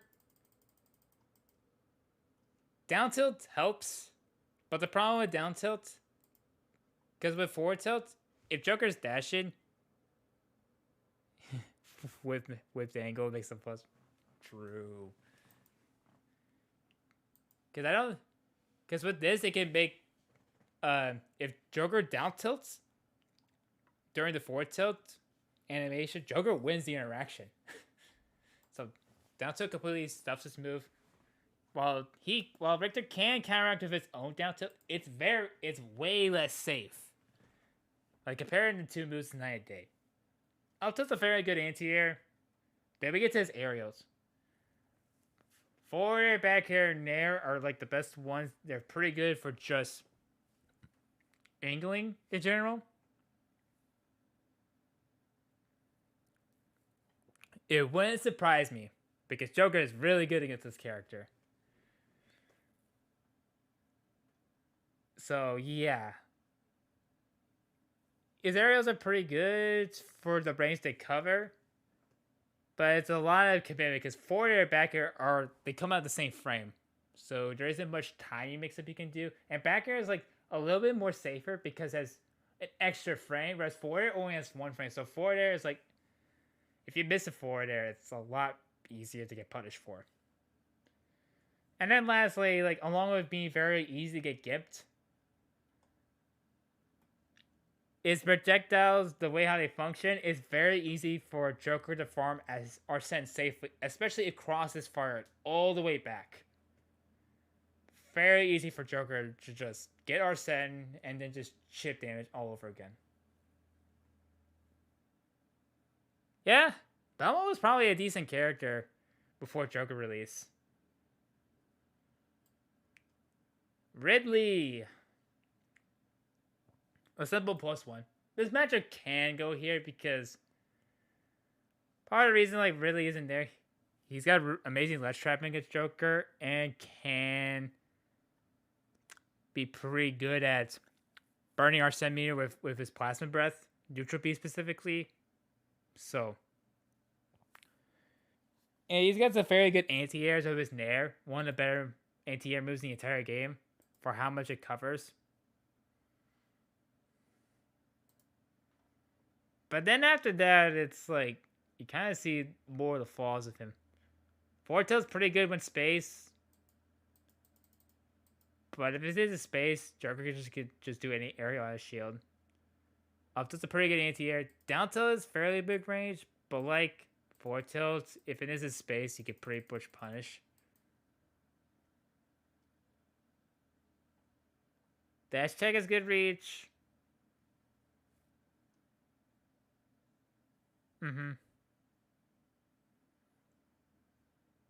Yeah, Ridley red trapping is just amazing. Because it covers so much range. And even though he can preemptive Nair, he can just chill. So. And it probably has enough time to do like another move. Like I think like he could do like a Nair into something else. But a bit of like what a whole of Ridley's ledge trapping game is that like depending how he commits, there's an opening where you could do. So, like if he does a jump Nair, you have enough time to roll in because he has to fast fall quickly. And if he forward tilts, it comes down to a well-timed ledge jump because this move is only active for 2 frames. He can angle it, but it can be pretty hard to time well.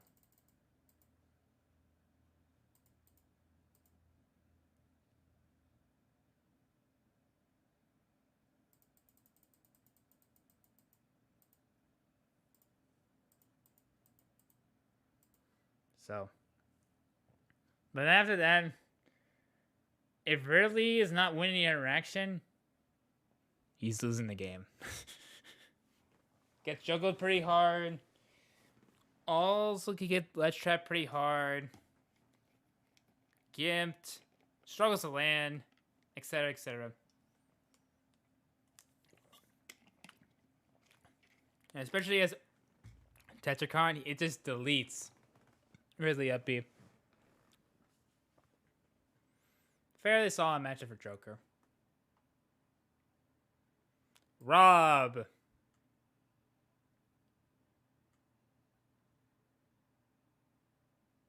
I've had some Robs talk to me that, or even some Jokers like, it's like right here or some stuff. I've never been a believer of that. I think it's around here. I think if anyone wins, it's Joker. Despite Rob's 0 deaths, I think just Joker not only be able to anti-air them pretty easily, it's also just Rob's got like a couple slow moves that isn't a close range cores option. Like dash tag is very fast, down tilt is insanely good, and forward is an amazing stuffing tool. But once you have to use his other moves that isn't that, it's hard for Rob to get things going because Nair is pretty slow. Back because you need time to set up before the hitbox come out. That's why it becomes pretty good. Also to help it starts behind him, like actually below him, and then when it gets to right here, it doesn't circle around until around right here, which then is pretty good.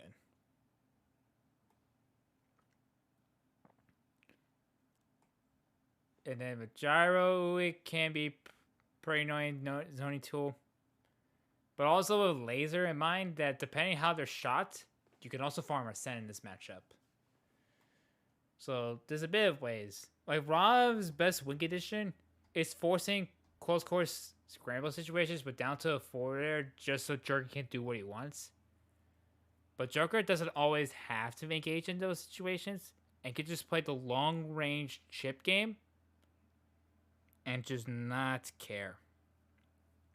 And while Rob can go high to avoid getting edge guarded, he uses a very important resource that can also be exploited, which is his fuel is up B. Because if he guesses wrong once on his landing, if he uses all of his fuel, he's very likely dead and can't recover, which is huge.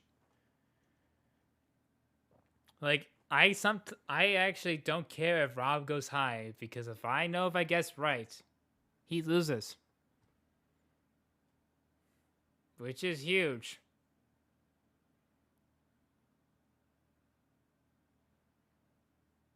Yeah, exactly. It's a way better mid-range game. Because especially since, like, if he tosses out a predictable gyro, I can just dash attack it and grab the item at the same time and punish them. Which is fairly easy to do. And I've done this with Ike for several years. So I'm able to hard punish a bad gyro toss with a dash attack. So, Joker's got like quite a bit of ways, but Rob Zero devs are always scary, especially against the right opening. But I'm definitely more confident putting it here, if anything. So, I'm going to put it here. Robin. This one's a simple +1. Character's slow.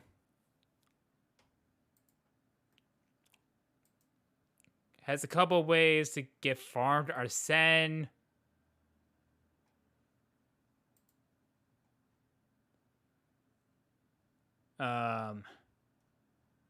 Not the greatest range for most of their moves.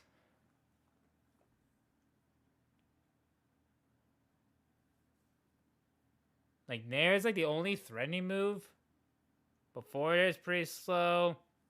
Robin's also like slow in the air and on the ground. So Joker can like potentially pressure them at any given notice. And they can also struggle to ledge. But Robin's very good at just stuffing out jumps fairly well. So that could be pretty annoying for Joker at some points. But yeah, Robin can't just keep up. Can't get fairly overwhelmed. So Rosalina. The buzz gave me the one simple advice. Throw out gun, couple shots, play passive, and Rosalina can't do anything. She legit can't do anything. Gun also desyncs Luma pretty well, which is also huge. So Rosa can't just do the normal shenanigans as she pleases. So if Gun interrupts the desync, it could be pretty bad for Rosa, all things considered. So overall, not a great matchup.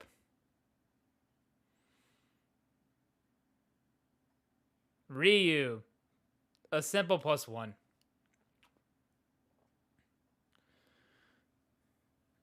Like Ken, Ryu struggles against Joker that doesn't scramble. Like, Ryu struggles against Jokers that don't scramble against him. And because of how often Ryu's gonna fireball, if Ryu throws out a bad fireball, it's very easy for Joker to farm Arsene. And in a lot of like, the ideology you can apply similarly to from Ken to Ryu is that they don't have like whatever direction they commit in the air, they're very committed to it. And they don't have very great ways to catch Joker. So overall, passive Joker is pretty good against these characters. Samus is a simple +1. Like with other characters, can get farmed for Arsene if it's with bad charts and missile placements. Has some good anti-airs, with forward air, nair specifically. Assault out of shield with upbeat despite the range. One of the best, if not the best, ledge trapper in the game. Like, Samus at ledge can steal games. Straight up. She's amazing at ledge trapping. And Joker is no exception. So, that's where Samus can take advantage of Joker.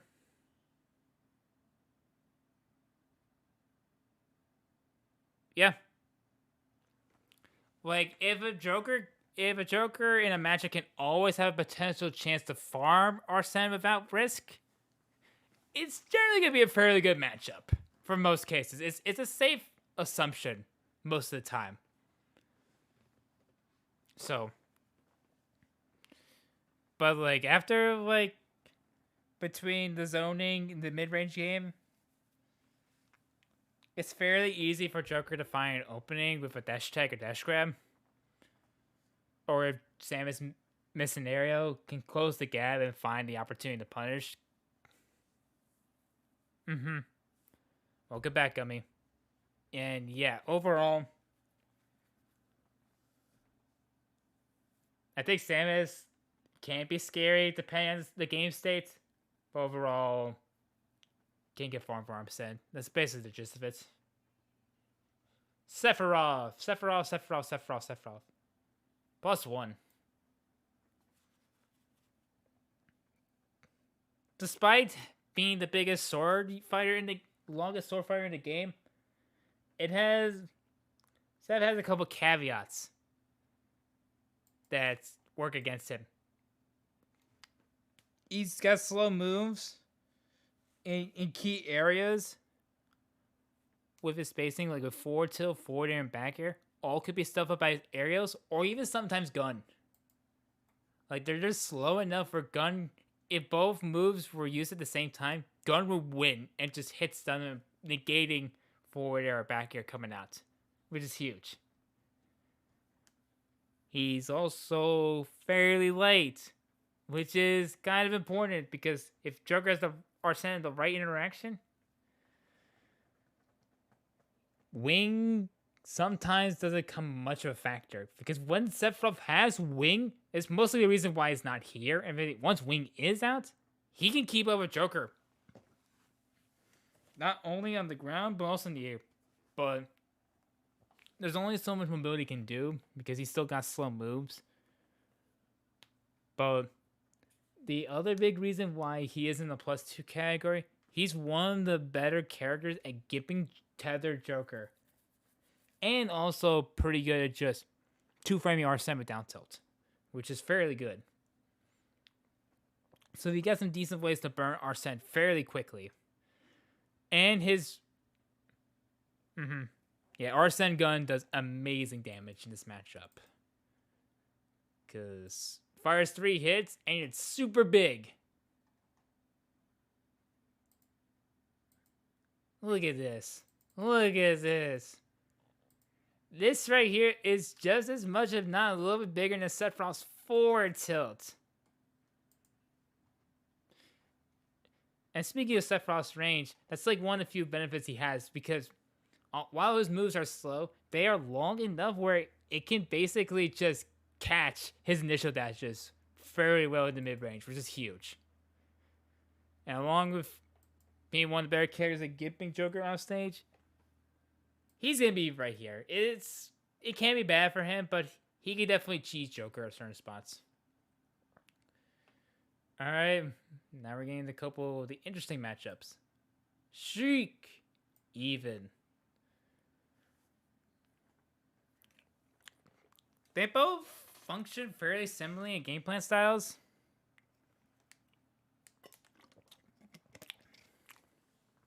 Where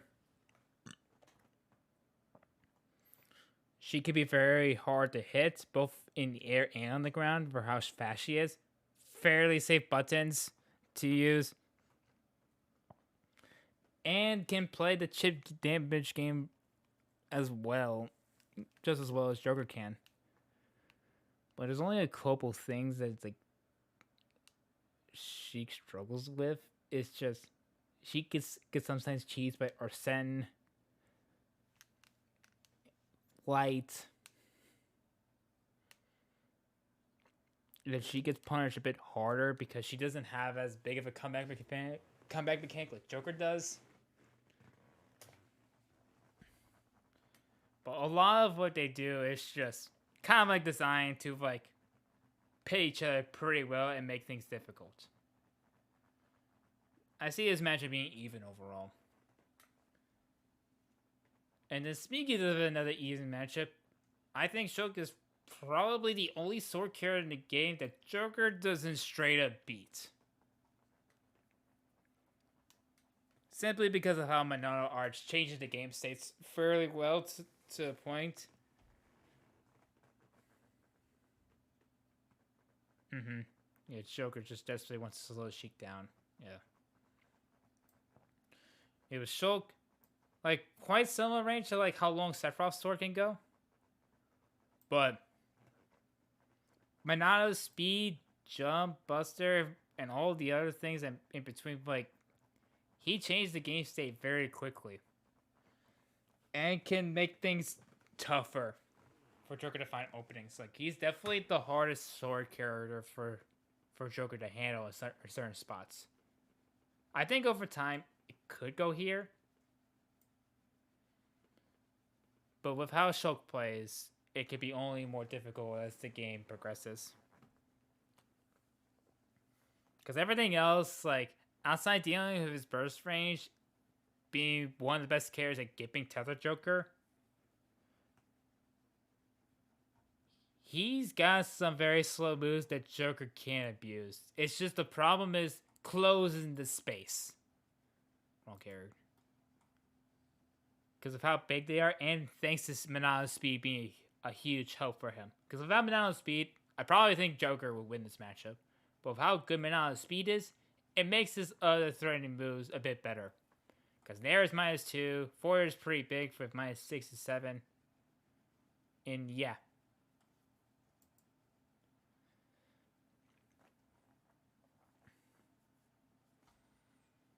Snake. I think Joker wins. I think most snakes would agree with it. And this is mostly the reason that gun is one of the best tools to deal with grenade play. Because most other characters, for any other character, Snake doesn't feel punished for having a grenade because Snake can always make a grenade use in some way to his favor. Joker gun is one of the few moves that actually punish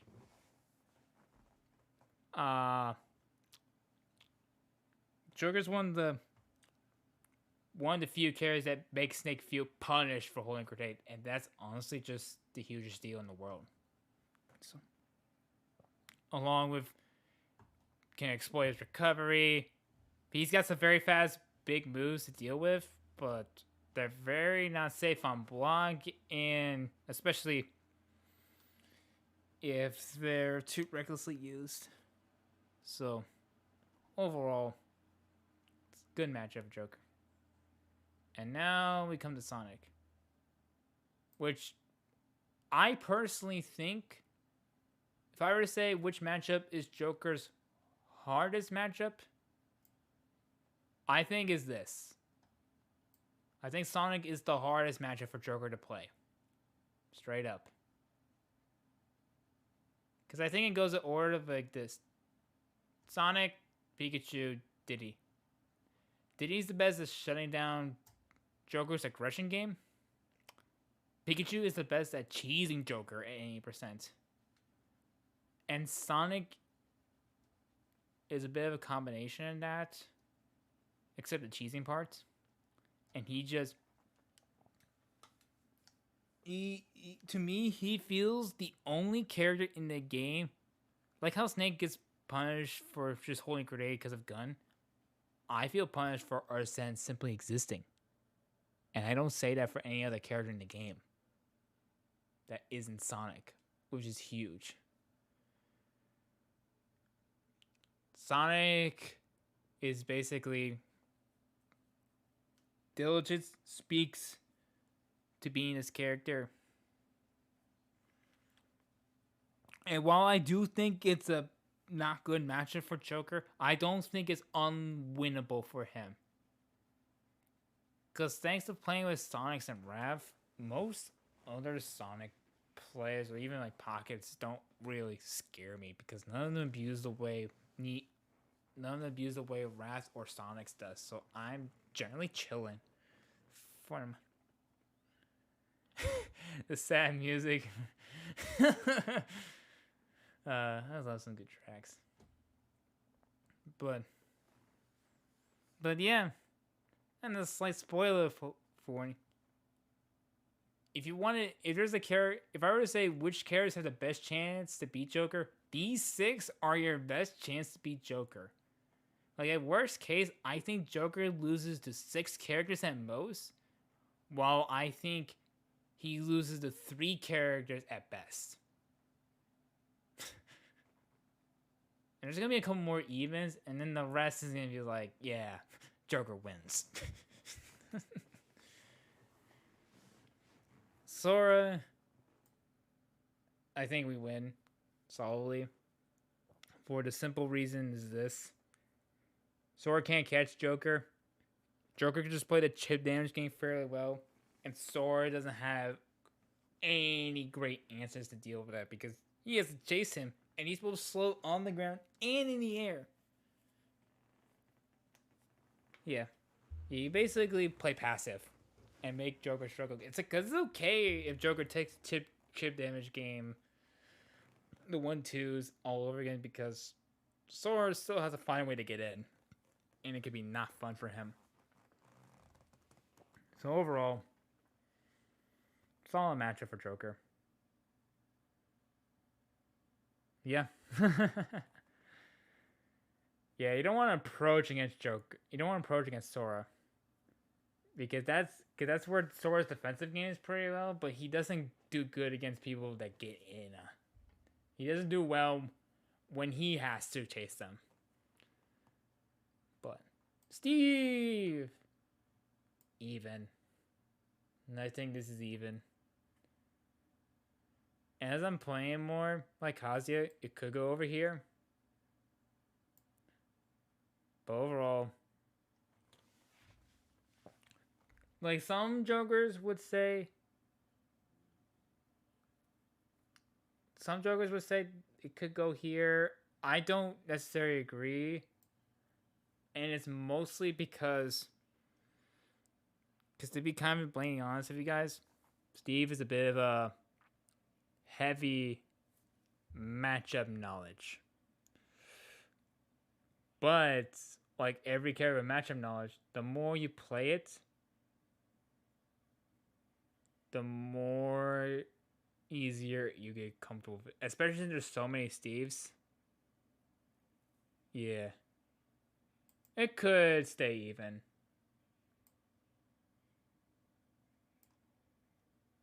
But I also think like Joker's counterplay is better than Steve's.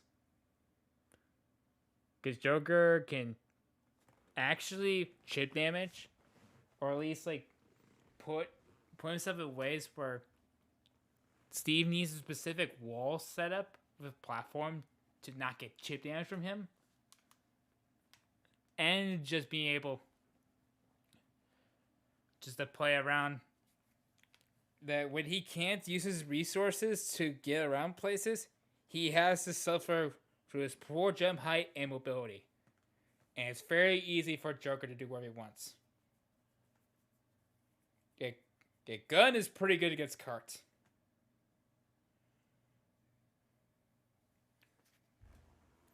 Because, for reference, because this is something I will do against Steve players that play against in my area, is that, for reference, minecart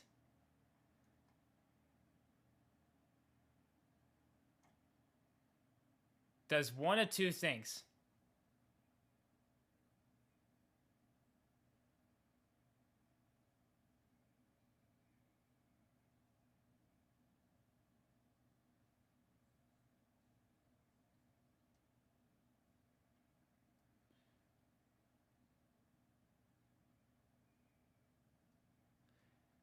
So basically, it has armor when it comes out, but the moment the armor, but you can use gun to stuff the armor before it comes out. So gun just beats out armor, or even if you headshot it, also works. Yeah, which is pretty huge.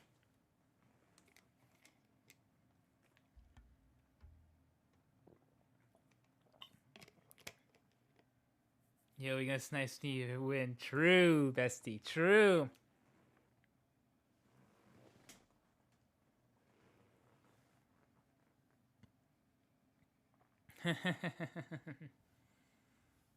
Give me a sec, guys. Just need to do something.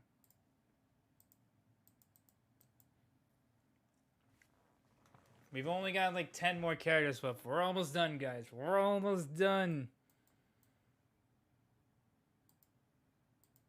Woo! Does a wave bounce gun count as a 360 no scope? Probably. Probably.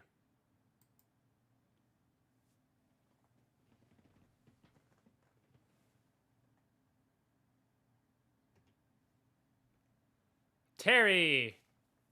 Also +1.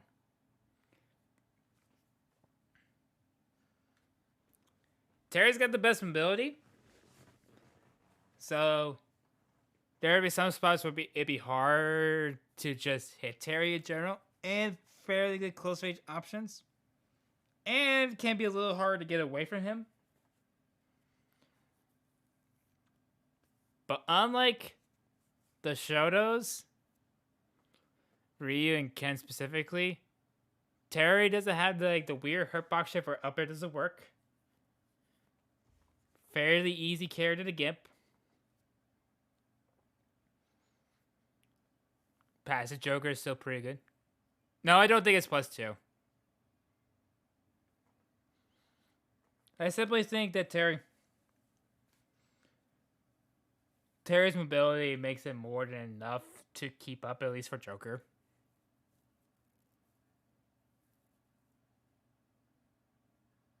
Mm-hmm.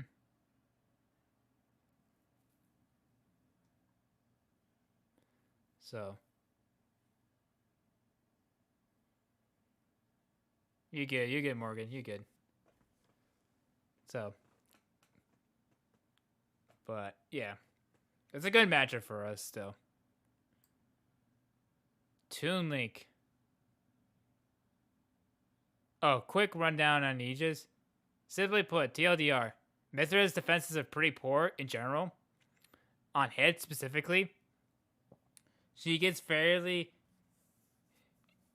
Despite her speed, she gets pretty easy to get hit with dash attack. And then if you're able to get grab on her, you could push her off stage and then really gimp her pretty well. Because Foresight's only good against attacks. And yeah. Like the thing I talk about with spot dodge, Frank did, is that like to put it like it simply this, the game accounts two things. Is the foresight frame data, which is normally what you see, which is frame 2 for all the other roles. Mm-hmm. But let's say we use a move that doesn't trigger foresight, which is basically foresight doesn't trigger on grabs, which is where the other intangibility comes in. And if you look at here, she has some of the worst spot dodge and roll frame data in the entire game. There's no other character that goes up to here that even close. Heck, even the heavies have a better spot dodge and roll than them. Which is huge. So basically, yeah, Bayonetta is also pretty bad up there. Bayonetta's up there for the exact same reasons, because her battle then doesn't work against grab. So basically, if she's stuck in shielding or like from ledge, and she tries to use a defensive option to roll, grab just does it longer. Yeah. Yeah. Mm-hmm. But yeah, that's a simple rundown with Aegis. Pretty easy character to get gimped. And Joker doesn't get as punished for as mistakes compared to Mithras. And Pyro is basically just Ike. Slow Ike, basically. So yeah. With Toon Link, another one of those matchups, very easy to farm Arsene. He can be tricky since he's got a solid dash speed and can play a bit of the keep away game. But as long as you play patient, yeah. But as long as you kind of like be careful with how Tulik wants to play the not the Nickel game, but more the passive game, and just being aware that it could go for a long time. It can be interesting. It can lead to situations that could lead to Joker favor. Because remember, if Joker exists, Arsene is slowly building over time, and he doesn't care if you're winning the game or losing the game, because Arsene is going to come and beat your ass eventually. Low key think Aegis is the worst matchup. I always want to say it is, but I don't want to actually say it. I definitely do think it's one of her harder matchups. I don't know what other characters she could lose to, but I don't play that character enough to have a strong statement. But yeah. Villager. Yeah, Isabel's like fine. Villager. It's a bit the same thing, similar game plan. How they deal with each other is that they both have long range zoning with their forward air, back air, which depending how they're fired can farm for Arsene decently well. But they lack range, so you can play the short range game pretty well, and you could just bully him. Like the only villager I've struggled with in this matchup is like with like using Joker specifically is like Panda Bear and Poppy Wasabi, but they both play like a very fast pressure game. Whereas when I use Ike in those matchups, it's just fairly easy. It's one of the few ones I prefer Ike over Joker because it's just like my range just doesn't care about how Billy Isabel play it.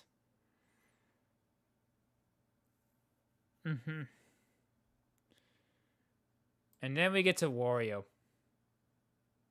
I think it's a simple +1. Wario lacks the range to deal with Joker's kit. And he lacks range. He kind of plays like a bit of a telegraph game.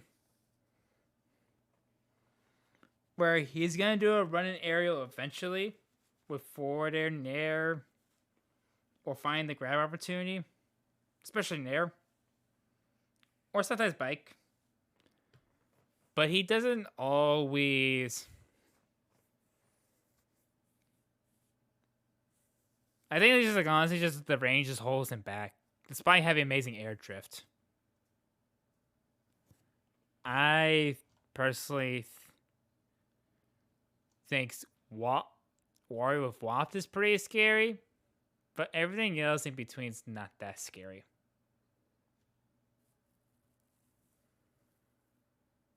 I think Wario that isn't.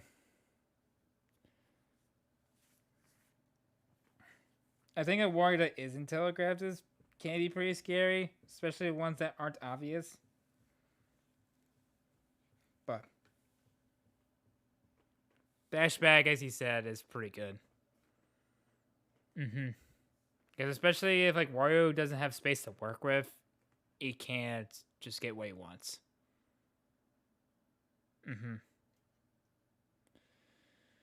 Wii Fit Trainer. Another matchup I can farm or send pretty well.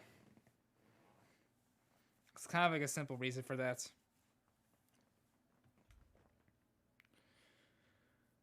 I think that's pretty good.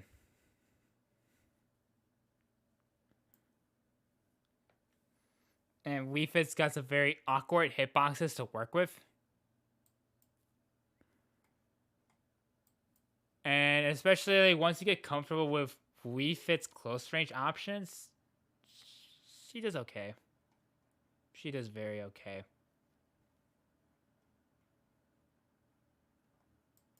But she did. It's kind of a simple matchup.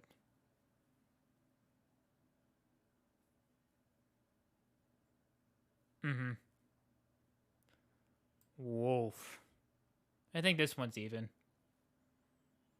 I think any given day, a fox that's playing on fire is probably even.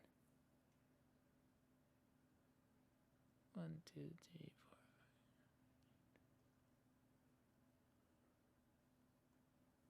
4. I think Wolf can go even. I also think it is likely Joker could go here, if anything. Wolf's a very simple game plan. He wants to control the game with Blaster, create simplified game states for you're either gonna jump or take a grounded approach. And Wolf is very good at simplifying that. But he kind of, and while he can mix it to be very difficult, he has this very simple game plan that's. I sometimes feel it can go here. And why not? I'll put it over here. Because I think if anyone wins, it's Joker. You finally beat Dexter? Let's go. But back to Wolf. Very good ledge trapping. Very good at simplifying game states. And he can definitely force certain tempos in that matchup that can be pretty annoying for Joker to deal with. But once Joker gets comfortable with that tempo speed and knows to kind of play around it depending on the tempo speed, because if Wolf is playing it slow, Joker can just close in the gap and make it easier for him. And then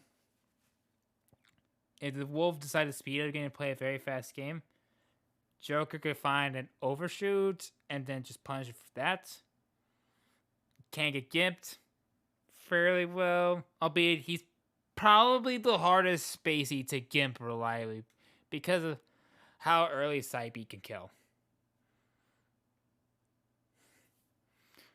And Wolf's ledge trapping is fairly good against Joker. Can 2-frame. Arsene upbeat pretty well with forward tilt, down smash. And just good at just playing a simple game. Yeah. Yoshi. This is one of those matches. If Joker didn't have Arsene, it's probably here. Or even here, to be honest. Arsene just basically wins because Joker doesn't have a lot of moves that can break Yoshi base armor. Which is huge.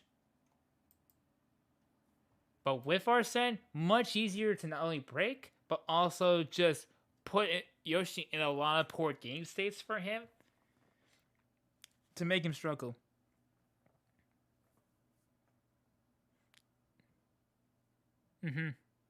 Yeah. Yeah, Arsene just makes the matchup so hard for Yoshi. It's okay for Joker to do the chip damage game because eventually, once Arsene comes, chop chop, chop chop, back air, forward air. Because I don't think highly of Yoshi, and this is probably why. Because if he's in the air, you kind of know what he wants. Because he's gonna do a lot of aerials, some reverse up tilt. So, but he just loses to characters when he gets outrange. Doesn't have to deal with double jump shenanigans. Or just kind of plays obvious in certain spots. Down smash animation. Shouts to gifts.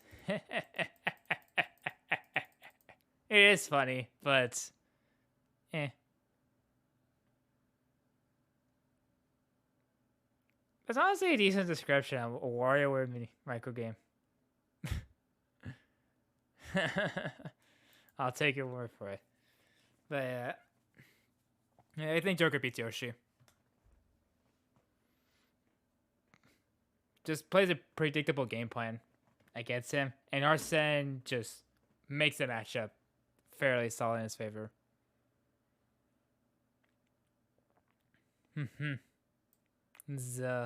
I'll do Zelda. Save Zelda later. Young Link. +1. Pretty easy character for her to get cheesed by Gimped, Outrange, Ledge Trapped. But neutral could be pretty annoying because Fire Arrow is fairly good against his character. It's a very good neutral tool. Amazing close range buttons of Nair. Solid ass shield game of Up B. And just can close the space. This is where one of those matches where walking is fairly useful as character just so you can shield. Because you need to take your time against Young Link. The more you do, the easier it is to abuse against this character.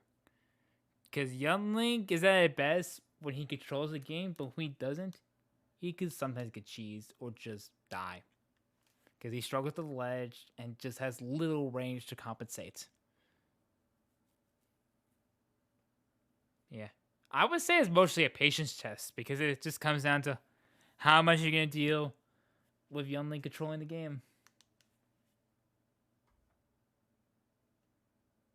Zelda. Also think winning. Character slow. Phantom Knight. While it is can be easy to farm Arsene, it is a bit of a bait. So I would always recommend to farm Arsene, but you can farm Din's Fire fairly easily. So, but the best way to beat Zelda is just simply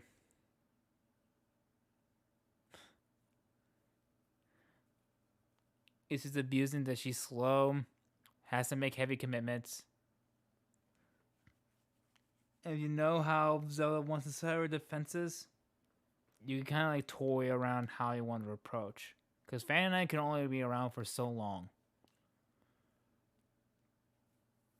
And the moment you find a tempo how Zelda wants to play it, it's pretty easy for Joker to abuse the opening. And last but not least, ZSS. One of the hardest characters for Joker to chase, straight up. Just one of the few characters like Sonic can just like literally outchase Joker, which is pretty huge. Can fairly aggress Joker and have some pretty solid combo stars against him, and can like keep up with the speed.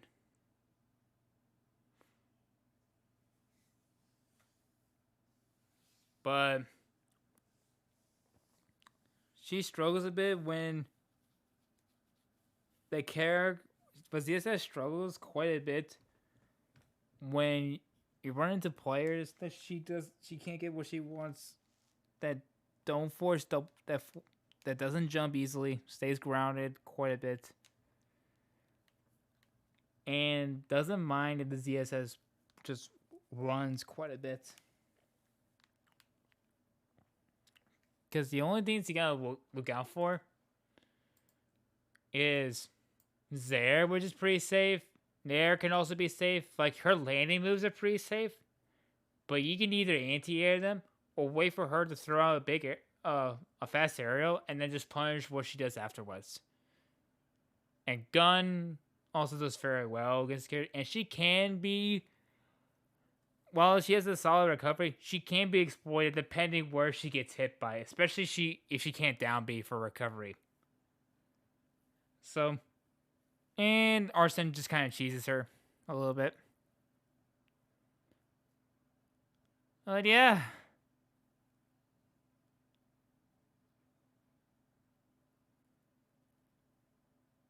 Yeah, I agree. I agree, Morgan. So yeah. I finished talking about my thoughts. Woo! What you all think?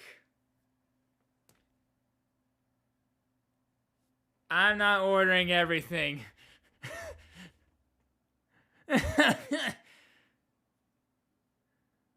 I'm,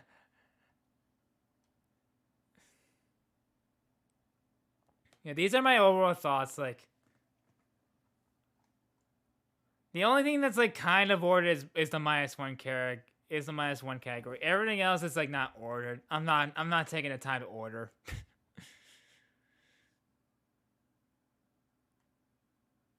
I'll just put a little Mac here. So.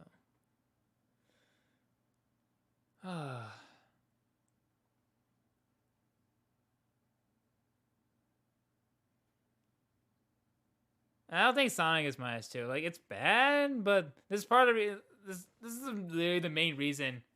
Despite like Sonic feel like Arsene is punishing, Arsene is still Arsene. Like how Kazuya is still Kazuya for having a punish game. It's the same way for Joker's Arsene. It's just it still exists. Even Sonic can still get cheesed by Arsene.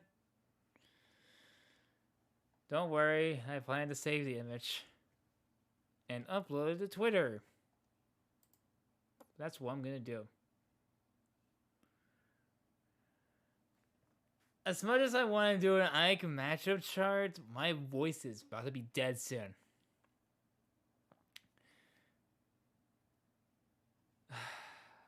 I will do it another time. Because if I were to do a quick one, it just wouldn't be that fun.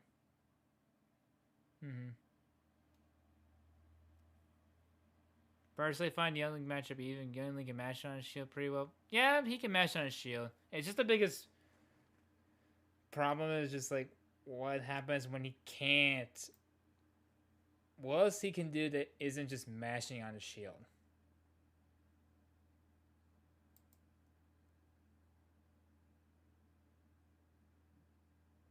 I want to make a matchup chart to read if every other character met. Or ready to put Joker. I'd be very curious of how they want to do Joker.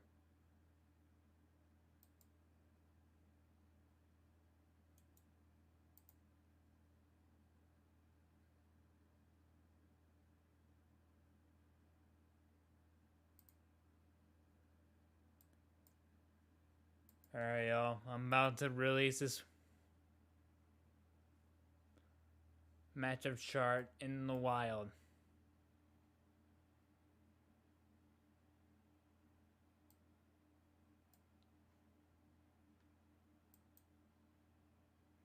No problem, no problem.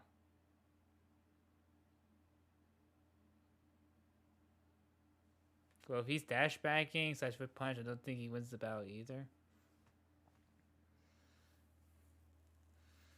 All Young Link wants to do is control neutral, which is valid. But then it's just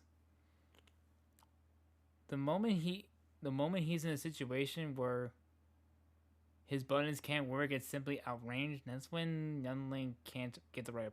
That's where Young Link can sometimes struggle, because he's unstoppable when he's the one controlling the game, but when he isn't, he sometimes struggles to get it back. I don't know who I'm rating to, but I'll figure it out in a little bit.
I have released it into the wild.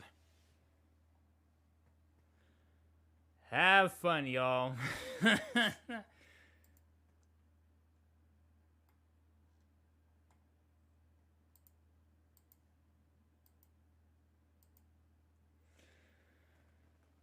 Alright, who am I rating to?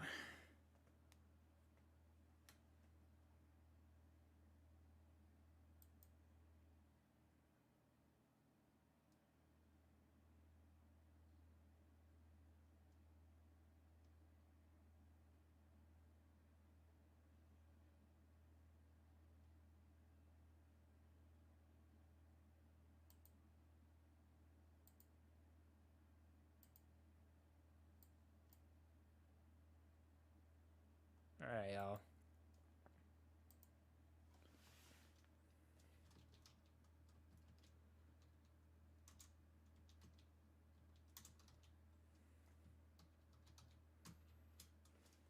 We are definitely rating Aaron. See that interesting Kazuya. Have a good night, everyone. Thanks again for stopping by for this long stream.